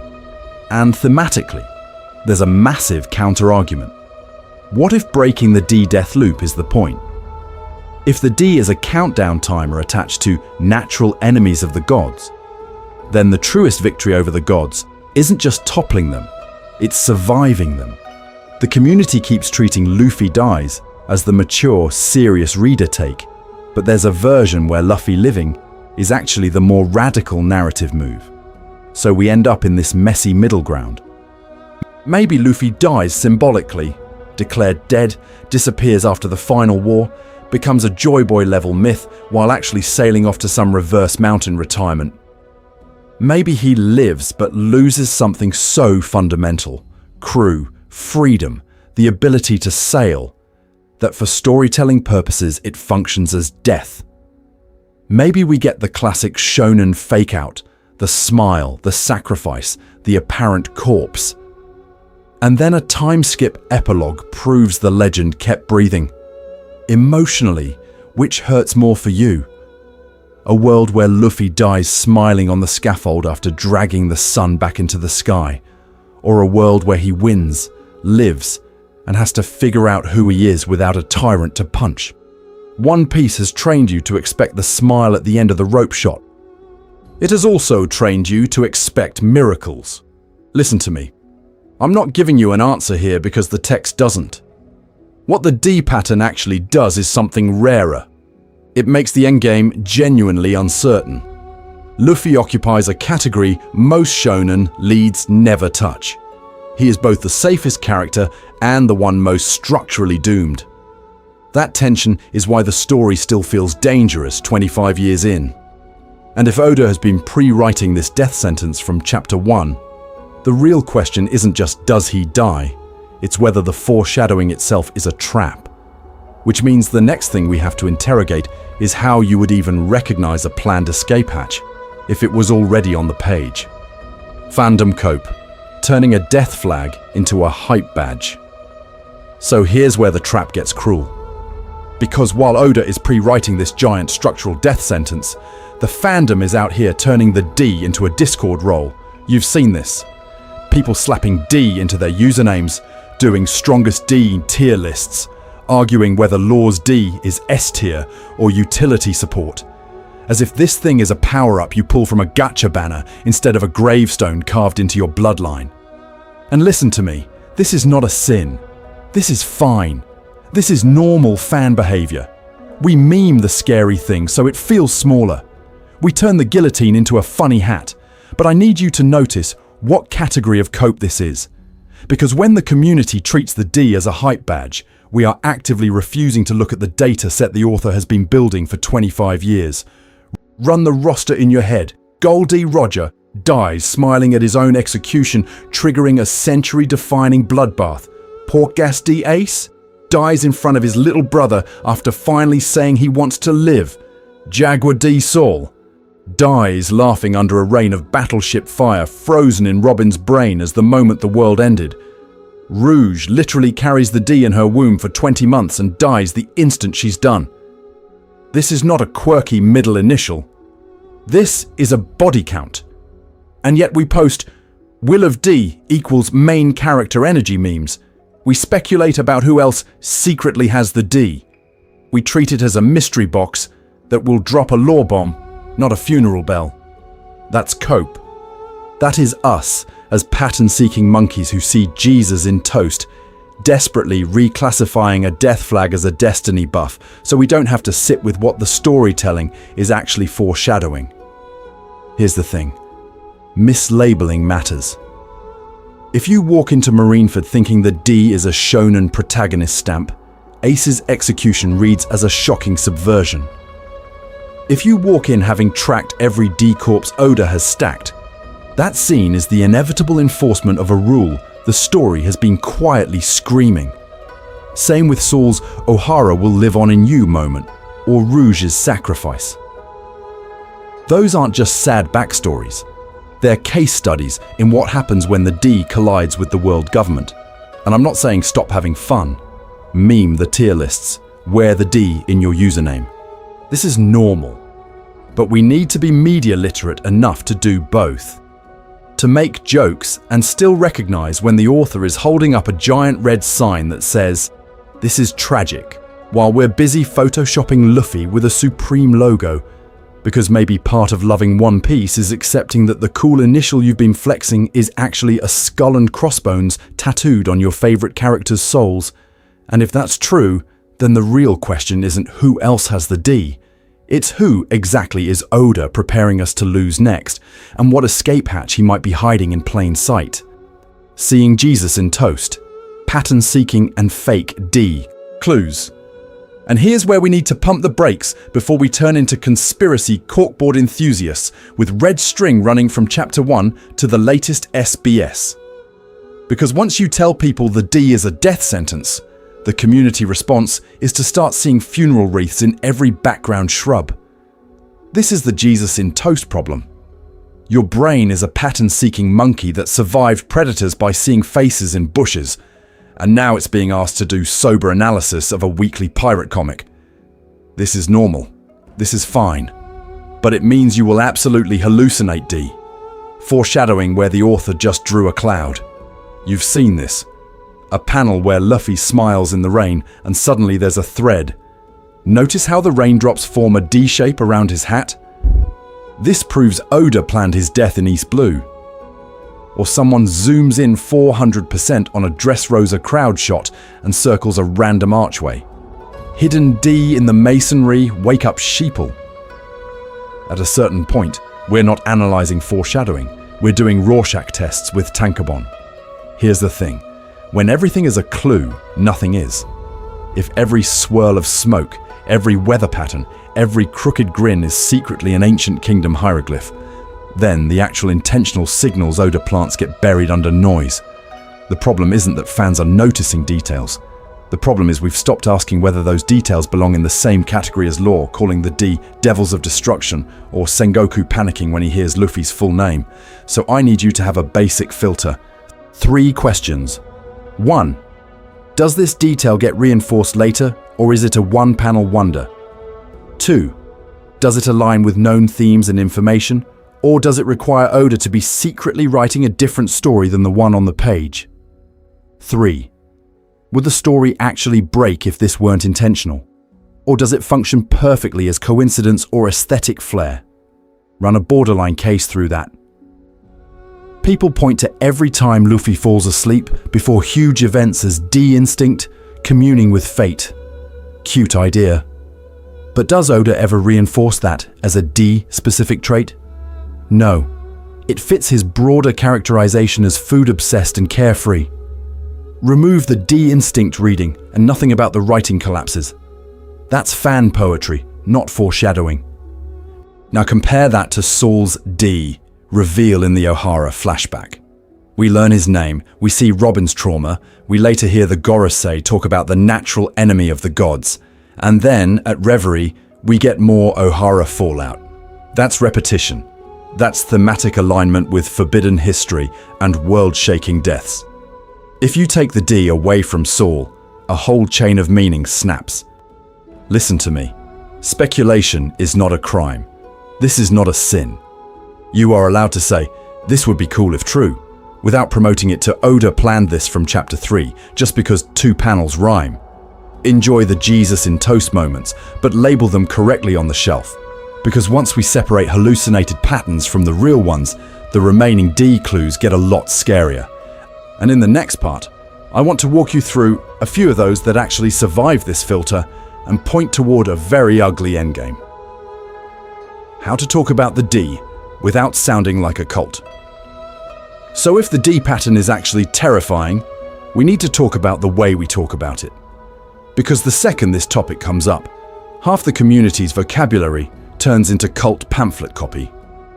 Oda is a god. Everything is connected. There are no coincidences. You've seen these, right? You've probably posted one. I've posted one. This is normal. Here's the thing. Those phrases feel harmless, but they quietly turn analysis into worship.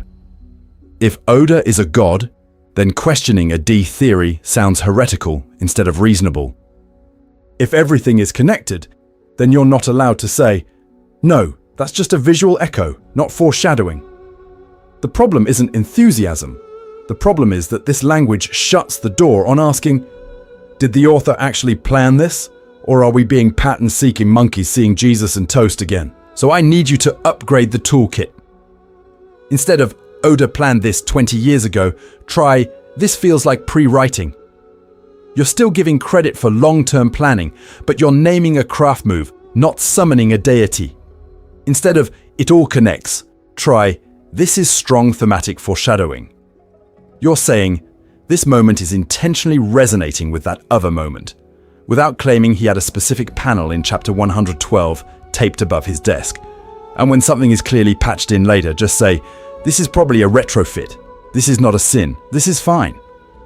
Most good long-form storytelling is a mix of pre-writing, foreshadowing, and retrofitting. And we need to stay humble. We do not have Oda's notebook. We have the printed manga, the anime, a handful of interviews, and an SBS where he's joking about Sanji's eyebrow direction. That's it. Anytime you hear someone speak with absolute certainty about what the D really means, remember, unless their last name is Oda or they're his editor, they are guessing. Informed guessing, hopefully, but still guessing. Let me model what I mean on one concrete D moment. Kureha, a drum, raising the flag and casually dropping Gol D Roger in front of Chopper and the crew. What does that scene definitely do? It reframes the Pirate King's name, ties Roger to Luffy's weird middle initial, and shows that old doctors in the boonies know more about the Void Century than the world government wants. That's textual. That's intentional. That's paid-off setup when we later hear about the natural enemy of the gods. What might it imply? Maybe Kureha met Roger. Maybe she treated someone from the ancient kingdom. Maybe the D is a persecuted family name, scrubbed into an initial. Those are possibilities, not facts. The responsible way to talk about it is, this line strongly suggests Kureha has direct historical knowledge, which could connect to X or Y. Not confirmed, Kureha is an 800-year-old ancient weapon. And that's the etiquette piece. Being the fan who can hype the D responsibly, who can say, this is scary foreshadowing, without turning the thread into a conspiracy board, actually makes the community smarter and more fun to be in. Listen to me, nobody enjoys the guy who shouts Oda is God cope every time someone raises a craft question. People remember the person who can separate what the story says from what it might be setting up. Because once you start talking about the D that way, scene by scene, a very particular pattern of deaths and disasters comes into focus. And in the next part, I want to walk you through that pattern character by character and ask what it means for the ending we're walking toward. Why overplanning? Myths. Steal credit from real craft. So here's the thing. When you see that pattern with the D, your first instinct is to run straight to the comfort myth. Oda planned everything from day one. Boom. Problem solved. You don't have to think about process, you just hand-wave it as 4D chess from a genius who never sweats. I need you to understand how much that actually flattens what he's doing. If Oda is an omniscient planner who just pressed play on a pre-written script, then all of those D deaths and near deaths are basically bookkeeping. No risk, no discovery, no nights staring at a blank page wondering whether Ace dies here or later, whether Law gets the D or not, whether Garp lives long enough to throw a punch at God. But that's not how weekly serialization works, and Oda has told us that. Yes, he pre-wrote the big mysteries. Yes, the D meant something from the start. That doesn't mean he had every D carrier's exact death pose sketched in 1997. The real craft is that he keeps the pattern coherent, while the entire industry, his own health, and 25 years of new ideas keep trying to knock it off the rails. Take Law, Trafalgar Water. D, Law is textbook retrofit territory. The D is revealed later. The flashback with Flevance, the devil of destruction whispers in North Blue, the way his presence drags Dressrosa into a war it was already primed to have. That could have felt taped on, a random Law sticker slapped onto a cool character because the community loves the letter. Instead, it slides into the existing D pattern, a walking catastrophe orbiting a world-shaping event, carrying a death-coded name he shouldn't survive. That's long-term thematic consistency plus character-driven plotting. Law's choices, not the trivia of his middle initial, are what pull him into that D category. Oda retrofits the symbol onto him without breaking the emotional logic. This is not a sin. This is normal. This is what most authors try to do and fail at publicly. Because you've seen bad retrofits. You've seen the series where suddenly, 5 seasons in, actually the prophecy always referred to this side character. And you can feel the retcon scar tissue, or the Shunen where the masked villain's identity clearly changed 3 times, and the flashbacks don't line up. That's when you remember you're watching someone scramble, not someone writing with intent. Oda scrambles too. He's human, not a foreshadowing robot. The difference is that he scrambles while defending his core patterns. The D stays a death sentence. The natural enemy of the gods stays magnetized to disasters, even as he adds Saul, Rouge, rocks, Law. It feels planned 20 years ago because the thematic gravity is consistent, not because he had a spreadsheet of corpses. So we need to shift the praise. Don't just say he planned this 20 years ago. Say he made this field plan 20 years ago while writing in real time under weekly deadlines. That's harder. That's rarer. And when you really internalize that, the next D on the chopping block becomes a much scarier question than who did he decide in 1997? Because the real question is, who is he willing to sacrifice now to keep that pattern honest? If the D is a death sentence, why do we love it? So why are we as a community so hyped for the next person on the altar? Why do you see a new character flash a D on their Vivre card and immediately go, oh, they're my new favorite, they're so cooked? That's not a normal reaction. That's a pattern-seeking monkey who sees Jesus in toast and then starts rooting for the toaster reaction. Here's the thing. We are historically obsessed with doomed heroes. This is not new. This is not a one-piece problem. From Achilles to Joan of Arc to literally every tragic anime protagonist with cool hair and a cough, there is a long tradition where greatness and early death are a packaged deal. You don't get the legend without the funeral. And Oda, very calmly, very intentionally, drops the D right into that category. When you know that, even subconsciously, every D is walking towards something big and costly, every scene with them gets supercharged. Luffy eating meat? Cute. But also, this idiot is going to punch a god and die for it, isn't he? Roger smiling at the execution stand. That's not just swagger. That's foreshadowing of an entire bloodline that treats the gallows as a stage.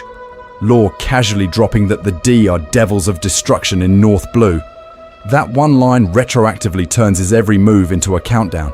I need you to notice how much you enjoy watching these people walk toward the blade. We love Luffy laughing in Logtown with the lightning strike. We love Law smirking in Dressrosa while Doflamingo is literally explaining how doomed he is. We love Garp standing at Marineford, torn between duty and family, because he is the image of a man who knows the sentence and keeps walking anyway. That's a fantasy of courage.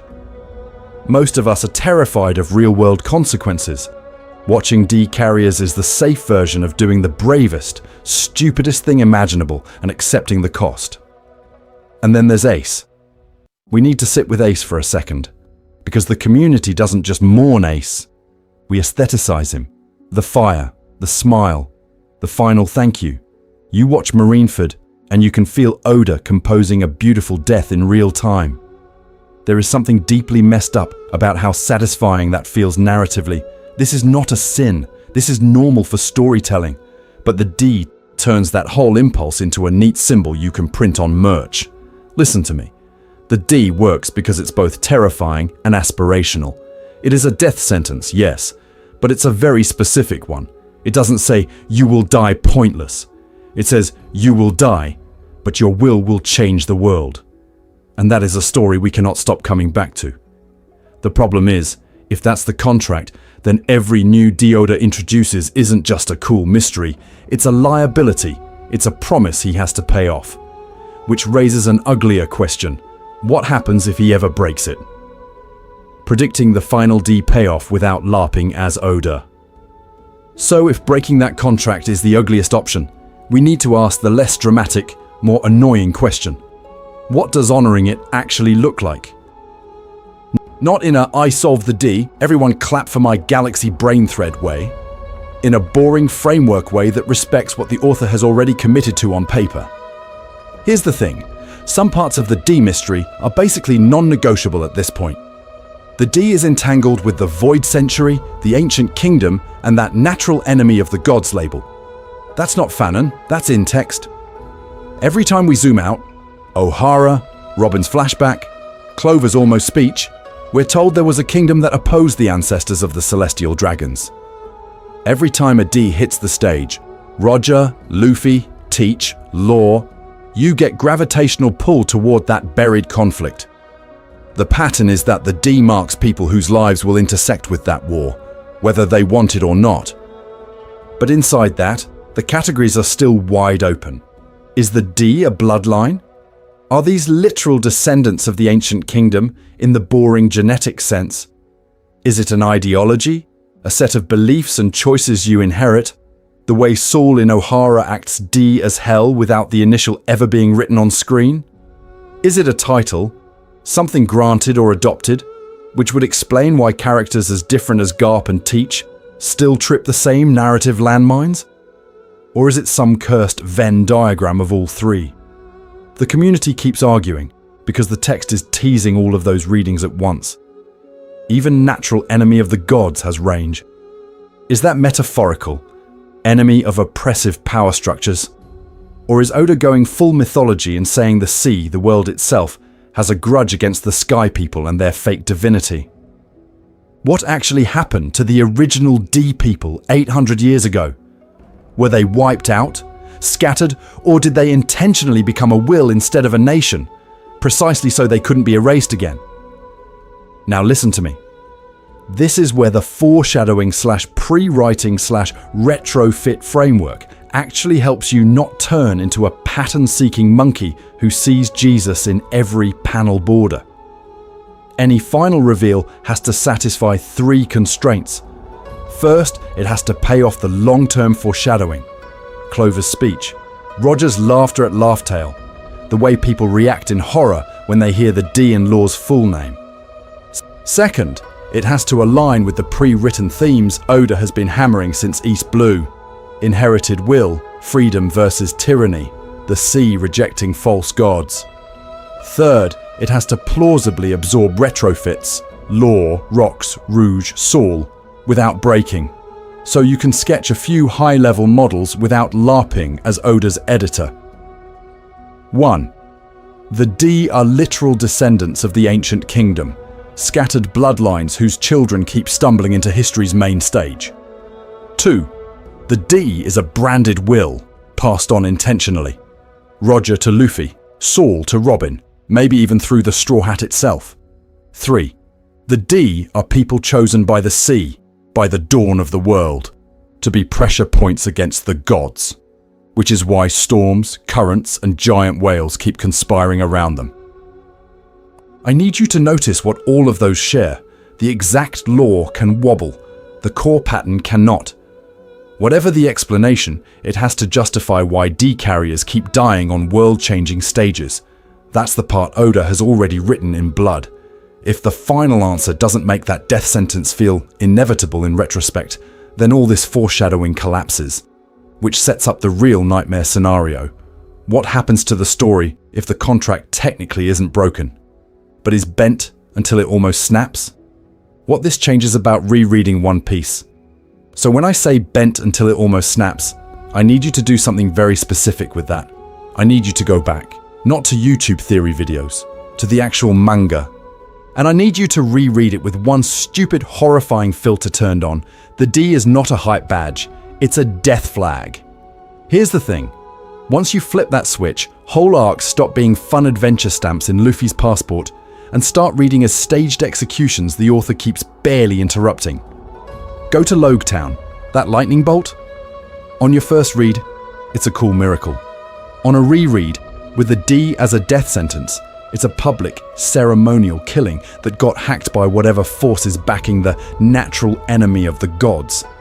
Smoker isn't just chasing a rookie, he's escorting a condemned man to the platform Roger already warmed up. We need to do this across the map. Drum, watch Kureha. That little smirk when she hears Monkey D. Luffy isn't quirky old lady energy. It's a doctor who's seen this disease before. She knows what that initial does to people and countries, and she still lets him sail straight into it. Skypiea. Luffy ringing the bell is adorable shonen payoff, sure, but on reread you track how Oda keeps putting a D on top of a tower, in the sky, in front of a watching world. Execution framing, again and again. Then you hit Ohara, and it stops being subtle. Saul's laughter? That's not just DS laugh in the face of death as a meme. It's a man with the death sentence initial, already marked by the government, teaching a child how to respond when the rope goes around your neck. Rouge's final words are the same thing in miniature. She doesn't just name Ace after Gol D Roger for fun. She brands her kid with the same target, and the story pays that off in Marineford when Sengoku practically screams the D on the broadcast, turning a private execution into a global spectacle. Dressrosa and Law are where the community really needs to slow down. Rosinante's warning about the D being the devil of destruction isn't mysterious flavor text. It's straight up foreshadowing that Law's choices will escalate conflict every time he steps on stage. Track how often D carriers are placed in crowds, on platforms, under spotlights. Track how their decisions force history to happen faster. And when you do all this, the story gets darker. It also gets richer. The D stops being a shallow mystery initial and becomes a through line about the cost of opposing gods and rewriting history. You start asking, is this panel foreshadowing from the pre-written endgame? Is this a retrofit that Oda glued onto an old scene? Or is this pre-writing leaking through, where the answer existed before Chapter 1? This is not a sin. This is fine. This is normal for long serialization. But if you start labeling your reread moments, foreshadowing, retrofit, pre-writing, instead of just screaming Oda 5D chess, you're going to notice something much worse hiding in plain sight. Because once you accept the D as a death flag, you're forced to confront the ugliest possibility of all. What if Oda has already shown us exactly how a D story ends? And we've been cheering for it anyway. The three categories, one last time, and where the D lives. So we need to zoom out. We've been in the weeds chasing panels and interviews, but before we go any further down the death flag rabbit hole, I need you to remember the three categories we've built this whole argument on. First, foreshadowing. Real foreshadowing. Not I saw a swirl and therefore Nika, but the classical, boring English teacher definition. The author intentionally plants information early because they already know the payoff. Logtown is textbook here. Dragon doesn't just wander in because Oda rolled a D20 for Mysterious Dad.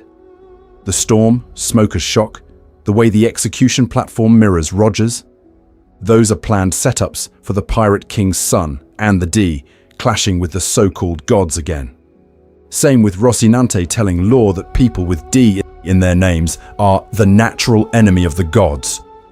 That line is not a vibe. That line is a loaded gun on the mantelpiece. Second category, retrofitting. This is not a sin. This is not bad writing. This is in fact how most long serials survive. Retrofitting is when the author goes back to something they wrote without a fixed meaning and assigns one later. Law's D reveal is the cleanest example. Law was not introduced with mysterious middle initial energy. Years later, Oda slaps the D on, folds him into the death sentence pattern, and suddenly that Rosinante line retroactively stretches its shadow over another protagonist. Rocks is the same flavor. God Valley, Garp, Roger, Xebec's full name being Rox D. Xebec. You can feel Oda taking vague history and tightening it into the existing D mythology after the fact. Then there's the nuclear option, pre-writing. Here's the thing. When Oda talks about knowing the ending, knowing the ancient weapons, knowing what the D means before Chapter 1, he's describing pre-writing. He isn't discovering the will of D with us. He's been slowly unshelling a pre-written device that ties the Void Century, the Ancient Kingdom, the world government, and this recurring cycle of rebellion and death into one through line. The D is his flagship pre-written trick. It's the spine, not a side quest. Which brings us back to the thesis I've been quietly stabbing you with for 20 minutes. The D isn't a name, it's a narrative tag. It marks characters whose lives will end or almost end in ways that shake the world and spit in the gods' faces. Roger's execution ignites the Great Pirate Era. Ace's death detonates Marineford and exposes the cracks in absolute justice. Saul dies at O'Hara to save the future of history itself. Even Teach carries a walking catastrophe field. Every move he makes rewrites the balance of power. Now listen to me, because this is the part where your inner pattern-seeking monkey wants to scream spoilers and run away. Seeing this pattern does not ruin the magic. This is fine. This is normal. Understanding that some moments are foreshadowed, some are retrofitted, and some are pre-written doesn't make Oda less of a genius. It shows you the tightrope he's walking. He's juggling a pre-planned death sentence for every D across 1,000 chapters while still improvising, still retrofitting, still answering editor notes and reader polls. And once you see where each D moment lives, foreshadowing, retrofit, or pre-writing, you're ready for the uncomfortable part, asking which of Luffy's scenes belong to which category, and what that implies about his final chapter. How to be a better D theorist without becoming a clown. So if Luffy's scenes are landmines on a pre-written map, the question becomes, how do you walk through that minefield without turning into the guy drawing red yarn between every panel and a Starbucks logo? I need you to have standards. You are allowed to be a pattern-seeking monkey who sees Jesus in toast, but at least be a monkey with a checklist. Here's the thing. Before you post Secret D Theory, Oda solved, run it through 4 questions. Does this actually respect established foreshadowing? Or am I stapling a death cult onto a reaction shot from Syrup Village? Does this require Oda to have planned impossible specifics, down to panel composition and chapter numbers, when he was still fighting for serialization? Does it contradict facts we already have from the text, SBS, or interviews? And does it depend on a cosmic level of coincidence, where 5 unrelated scenes just happen to line up because I want them to?